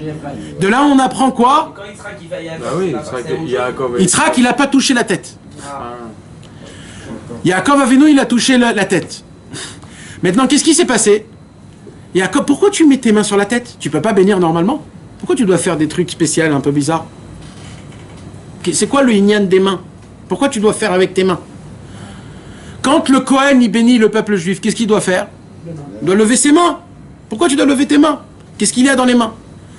La Gemara, elle pose encore plus. La Gemara, elle dit pourquoi quand un homme voit un homme, la première chose, comment il dit bonjour? Il serre la main. On serre la main. Shalom Aleichem. La Gemara, elle pose encore une autre question. Elle dit quoi? à l'époque, mes amis, quand il n'y avait pas encore les docteurs, etc., à l'époque, comment on guérissait, comment on découvrait une maladie? Par le pouls. Et à l'époque, tous les docteurs, les vrais docteurs, ils savaient en touchant le pouls de la main, ils savaient quelle maladie la personne elle a atteint, en fonction du pouls. Et de quel pouls surtout? Le pouls de la main. La Gemara, elle dit pourquoi il y a autant de choses dans la main? Vous savez qu'est-ce qu'il dit la Gemara? La Gemara, elle dit quand un homme il ferme son poing, comme ça on peut découvrir comment il est exactement son cœur. C'est la même taille. Hachem a fait en sorte que la grandeur du poing que j'ai, c'est exactement pareil la grandeur que j'ai dans mon cœur. Chacun. Tout le monde regarde son poing. Regardez tous les poings. C'est exactement la même grandeur du cœur. La Gemara, elle dit la main, elle est en fonction du cœur. C'est la raison pour laquelle, quand on dit de donner une tzedaka, on dit beyad rechava. On dit avec une main et large. Ça veut dire quoi? Avec un cœur large. Parce que la main est considérée comme le cœur. C'est pour cela que la main et le cœur, ils ont un lien. Quand un homme, il faute, qu'est-ce qu'il fait? Il prend le poing et il frappe sur où? Sur son cœur. Pardon, khatati, aviti, pachati. Pourquoi tu fais comme ça? C'est quoi ce truc-là? C'est très simple. La main est considérée comme le cœur. Le cœur a fait en sorte que j'ai dévié, que j'ai fauté. Donc c'est qui les fautifs? C'est ma main et mon cœur. Donc je frappe, je dis pardon Hachem. Maintenant que j'ai expliqué tout ça, maintenant que vous avez vu qu'est-ce qu'il y a dans la main et qu'est-ce qui se passe dans la main, quand un père il bénit son fils ou quand quelqu'un il veut bénir son fils et qu'il veut faire montrer que ma bracha elle est vraiment du fond du cœur, comment je lui témoigne que ma bracha elle est fond du cœur? Je peux pas sortir mon cœur. Alors c'est quoi qui représente le cœur dans mon corps? Mes mains. Je prends mes mains et je les mets sur sa tête. Ça veut dire quoi? Ça veut dire que je mets mon cœur sur toi. C'est-à-dire ce que je te bénis, c'est de tout mon cœur. C'est pour cela que quand tu vois un ami, tu lui donnes ta main, ça veut dire quoi? Je donne mon cœur. Et donne-moi ton cœur. Et on se serre la main, on se serre les cœurs. Pourquoi? Hein? Exactement. Pareil pour l'enlacement. Qu'est-ce qui se passe dans l'enlacement? Pourquoi on s'enlace? Parce qu'on veut que le cœur de lui et le cœur de mon ami se touchent en même temps, qu'on sent les battements. C'est ça le vrai chibouk. Et c'est ça le inyan de la main. Parce que la main, c'est pour cela, mes amis, qu'il y a le Zohar HaKadosh, dans Parashat Yitro, il dévoile que dans les traits de la main, toute la vie d'un homme, elle est dans les traits de la main. Pourquoi? Comme le cœur, il maintient la vie du corps humain, comme dans la main, il y a toute la vie du corps humain. D'une autre façon, avec les traits, avec des signes, avec des choses. Ah, c'est vrai, ouais, bien sûr, c'est écrit. Maintenant, il y a des gens qui ne savent rien. Comme dans les contes. Comme dans les contes. Rabbi Rabbeinu, il raconte dans les 7 mendiants la force de la main. Il y avait là-bas le mendiant, le dernier mendiant que Rabbeinu il nous raconte, c'est le mendiant qui n'a pas de main. Et là-bas, Rabbeinu, il dévoile sa puissance des mains. Maintenant qu'on a compris ça, maintenant que vous avez entendu ça, on va lire le Sichot Haran. Bechavod. J'ai entendu dire en son nom que dès que quelqu'un vient le voir, le salue et lui tend la main, comme c'est de coutume quand on salue quelqu'un, il connaît aussitôt tout son passé. Et il ajouta qu'on pouvait trouver une allusion à cela dans le verset des psaumes. De main à la main, il ne sera pas blanchi de sa faute. C'est-à-dire que dès qu'une personne met la main dans la sienne en guise de salut, le mal ne pourra pas être dissimulé, ce qui veut dire qu'aussitôt lui est dévoilé tout ce que cette personne a pu faire dans sa vie. Quand quelqu'un il venait chez Rabbeinu et il lui tenait la main, au moment où la main de Rabbeinu touchait la main de la personne, Rabbeinu se passait à travers cette main tout ce que l'homme a fait toute sa vie depuis sa naissance, tous les gilgoulim, tout ce qu'il a eu, tout ce qui va se passer, tout se passait à lui. Laser. Rien qu'en touchant la main. Pourquoi? Pourquoi? Pourquoi alors moi j'arrive pas? Puisque Rabbeinu c'est qui? Tout le inyan de Rabbeinu c'est quoi? Breslev c'est Bassar Lev. Tout le inyan de Rabbeinu c'est le cœur. Donc lui c'est comme si c'était un cœur en entier. quand la main, elle touche ce cœur, tout de suite, toutes les données passent. C'est comme un USB et un ordinateur grand. Tu prends l'USB, tu le connectes, tout prend. Le tzaddik, comme c'était lui le cœur du monde. Donc quand il touchait la main de quelqu'un d'autre, qui est la paume de la main, c'est quoi la paume de la main? C'est le cœur, on a expliqué. Donc automatiquement, tout ce qu'un homme avait dans son cœur passait, et le tzaddik, il arrivait à obtenir toutes les données possibles de cet homme-là. Vous savez, j'ai lu, il n'y a pas longtemps, dans des lettres de Rabbi Shimshon Barsky, le petit-fils de Rabbi Nachman, et là-bas, il dit à un jeune de Pologne qui était un nouveau Breslev, il lui dit comme ça, il lui dit juste, viens à Ouman à Rosh Hashanah, même si tu ne peux pas toucher le Tzioun de Rabbeinu, force-toi de mettre la main et de toucher le Tzioun de Rabbeinu avec ta main. Il dit, au moment où tu toucheras au Tzioun de Rabbeinu avec ta main, le reste ne t'occupe pas. Ne t'occupe pas de ce qui va se passer après. Juste pose ta main et ça, Yad le Yad le Yenakera. Dis à Rabbeinu, prends toutes les données que tu veux. Prends, tiens, je te donne. Je touche le Tzioun de Rabbeinu. C'est pour cela qu'il y a écrit dans le Shulchan Aruch, quand on vient dans un Tzioun d'un tzaddik, il faut mettre la main gauche. Pas la main droite. Il faut mettre la main gauche et toucher avec la main gauche. Mais comme Rabbeinu, il vient de dire là quoi? Il vient de dire, comme quand un homme, il me serre la main, quand on serre la main, on serre quelle main? Donc là, il faut mettre la main droite. Là, tu mets la main droite. Et quand tu mets la main droite, tu penses que tu donnes, ou les deux, ou tout ton corps, si tu peux. Mais il y a une yen aussi, d'Afka, de donner le shalom au tzaddik, c'est de mettre ta main dans le tzioun. Alors maintenant, comme Rabbi Nathan, il a expliqué ça, alors il continue à expliquer quoi? Écoutez encore maintenant ce que Rabbeinu, il peut faire. Juste par contre, c'était pas les psaumes, c'était les proverbes. C'est les proverbes. J'ai dit que c'était les psaumes? Moi, j'ai dit les psaumes. Je l'ai moi-même entendu parler... Écoutez attentivement. Je l'ai moi-même entendu parler un tant soit peu de cela. Il aborda le sujet incidemment et affirma qu'en ce qui le concernait, savoir à propos de chacun sa véritable nature, ainsi que les péripéties de son passé, ne constituait pas une difficulté. Rabbeinu, il dit, vous voyez, moi je sais tout sur tout le monde. Le passé, le présent, le futur. Je connais toutes les neshamot qui vont naître. Je sais tout ce qu'ils vont faire. Je sais tout ce qu'ils ont fait auparavant. Je connais tout, je vois tout. Et il dit, et ça, c'est très facile. Hein. Il dit, ne croyez pas que c'est dur. C'est hyper facile. C'est rien du tout. Et il précisa que l'on peut y parvenir sans avoir recours à une connaissance d'ordre spirituel, car on peut comprendre et saisir les choses sur la base de la sagesse générale. On peut apprendre certaines choses des paroles dites par la personne, et on peut aussi se fier à certains signes. Par exemple, en observant son nez, on pourra savoir si elle s'adonne à la débauche. Rabbeinu, il nous apprend qu'on peut connaître quelqu'un avec son nez, si Chas Veshalom, il est dans la débauche ou pas. Rabbeinu, il dit dans Sefer Hamidot, avec la ceinture de quelqu'un, on peut savoir si ses pensées ils sont propres ou pas. Ceinture. Avec sa ceinture. La ceinture, l'habit, tu veux dire? L'habit, la ceinture, non, chaque ceinture, chacun a sa ceinture, l'homme chané. On n'a pas de ceinture. Non. Si t'as pas de ceinture, alors chacun, ça aussi, ça veut dire quelque chose. Mais mes amis, le tzaddik, il sait tout sur tout. On a un problème, mes amis, vous savez, c'est quoi? C'est qu'on n'y croit pas. Maintenant, écoutez-moi bien ce que je vais vous dire. Hein? C'est? L'important, c'est Veata. Nachon. Mais il faut y croire. Il faut y croire que Veata.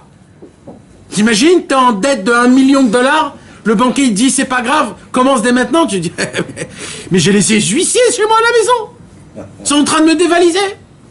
Non, Veata. Mes amis, je termine avec ça pour que vous puissiez comprendre cette sira. Vous avez entendu parler des 10 martyrs? La Seret Harugei Malchut. Ah, des 10 martyrs.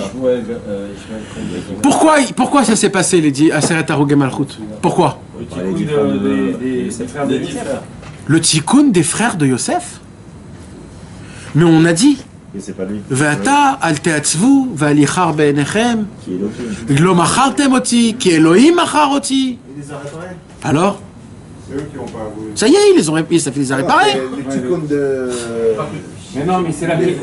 Quand ils sont partis, Ah, les je vais te éclaireurs. dire, c'est la question qui C'est pas reçoit les César. petits comptes des éclaireurs. Ils n'ont pas cru ce que je Non, Ils ont fait la chaîne. César, il pose la question. Les 10 martyrs sont morts parce que le César, il a dit, vous avez vendu Yosef, C'est quoi la sanction? alors il faut qu'il y en a 10 qui payent. Alors on va prendre les 10 plus grands de cette génération et on va les faire mourir en atroces morts. Mais moi je pose une question. D'après ce qu'on a étudié dans le Chumash, J'ai compris. c'est fini? J'ai compris. Des frères. Ouais, mais César, il a Les filles sont pas accusées, il a pas étudié. Vous voulez savoir le secret mondial? La Torah nous raconte que quand Yaakov Avinu il est mort, qu'est-ce qu'ils ont dit les frères de Yosef?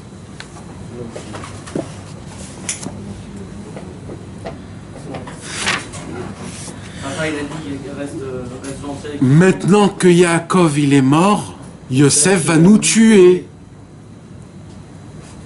Ça veut dire quoi? Qu'ils n'ont pas cru Yosef. Ah, ils ont pas eu la foi, qu'est-ce que... Yosef, il leur dit, j'ai une tchouva pour vous. Soyez besimcha. Ils ont dit, mais non, il y aura Shamaïm. Non, il faut faire tchouva, il faut mourir. Ah ouais? Eh ben, ils vont payer pour vous. Les 10 martyrs, ils sont morts parce qu'ils n'ont pas voulu croire. Mes amis, Rabbi Nathan, il dit, si vous croyez pas Rabbeinu Akadosh, il y aura des martyrs dans le monde. Ou vous croyez ou vous souffrez. Comme ça, il dit. Il faut payer. Si on ne croit pas, alors on ne croit pas. Tu devras payer d'une autre façon. Mais maintenant, je te donne une réparation. Voyage à Ouman, fais le tikkun aklali et crois que ça répare tout. Vous comprenez? Regardez jusqu'à où ça va. Pourquoi bouler le kécher avec cette sikha? C'est que Rabbeinu Akadosh, il connaît tout. Il sait tout depuis le début jusqu'à la fin. Quand il nous dit quelque chose, il a déjà vu notre fin, nous, comment ça se termine. Un homme comme ça, tu vas pas le croire. Un homme comme ça qui a tout vu, qui... Comment? Il n'y a qu'une seule chose à faire. Yosef ou Amashbir. C'est Yosef, celui qui donne au monde en entier. Personne d'autre. Personne d'autre. Que Dieu fasse en sorte, Bezrat Hashem. Il reste encore, vas-y.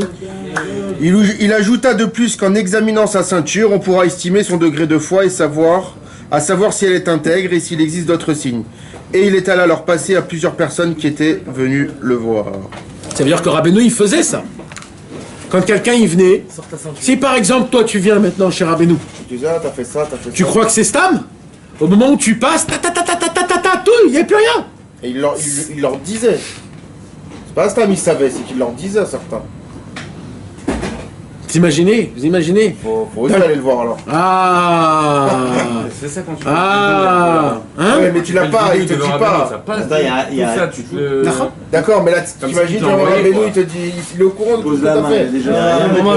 T'es en face de lui. Mais il faut quand même le dire. Pourquoi?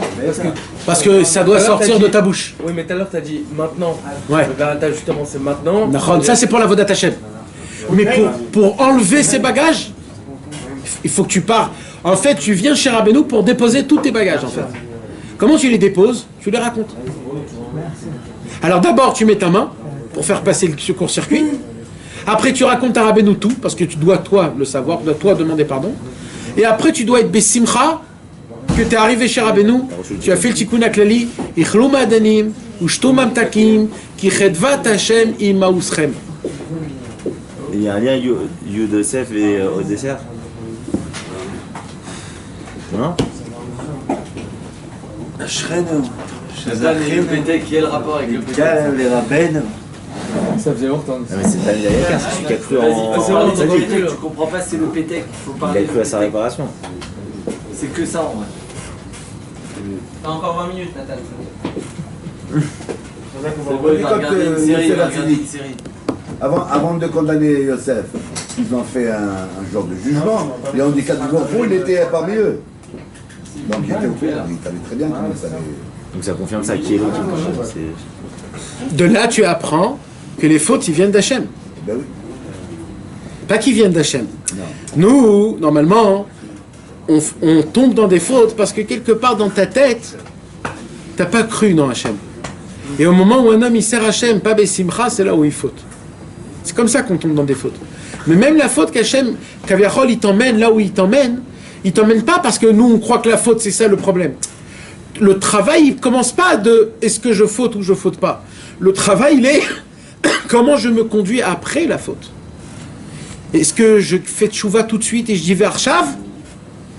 Est-ce que je dis comme si de rien n'était, j'avance avec la même ferveur, le même feu, le même amour avec Hachem? Ou alors je suis mouche pas, je suis influencé de mon passé et de mes fautes. C'est ça le travail. Toi tu dois continuer à servir Hachem comme si de rien n'était. Parce que tout ce monde c'est un pont très étroit. 3. Klal Vaikar. Lo le fachet klal. C'est toi-même. Lo itpachet klal. והעיקר, לא לפחד, לא לפחד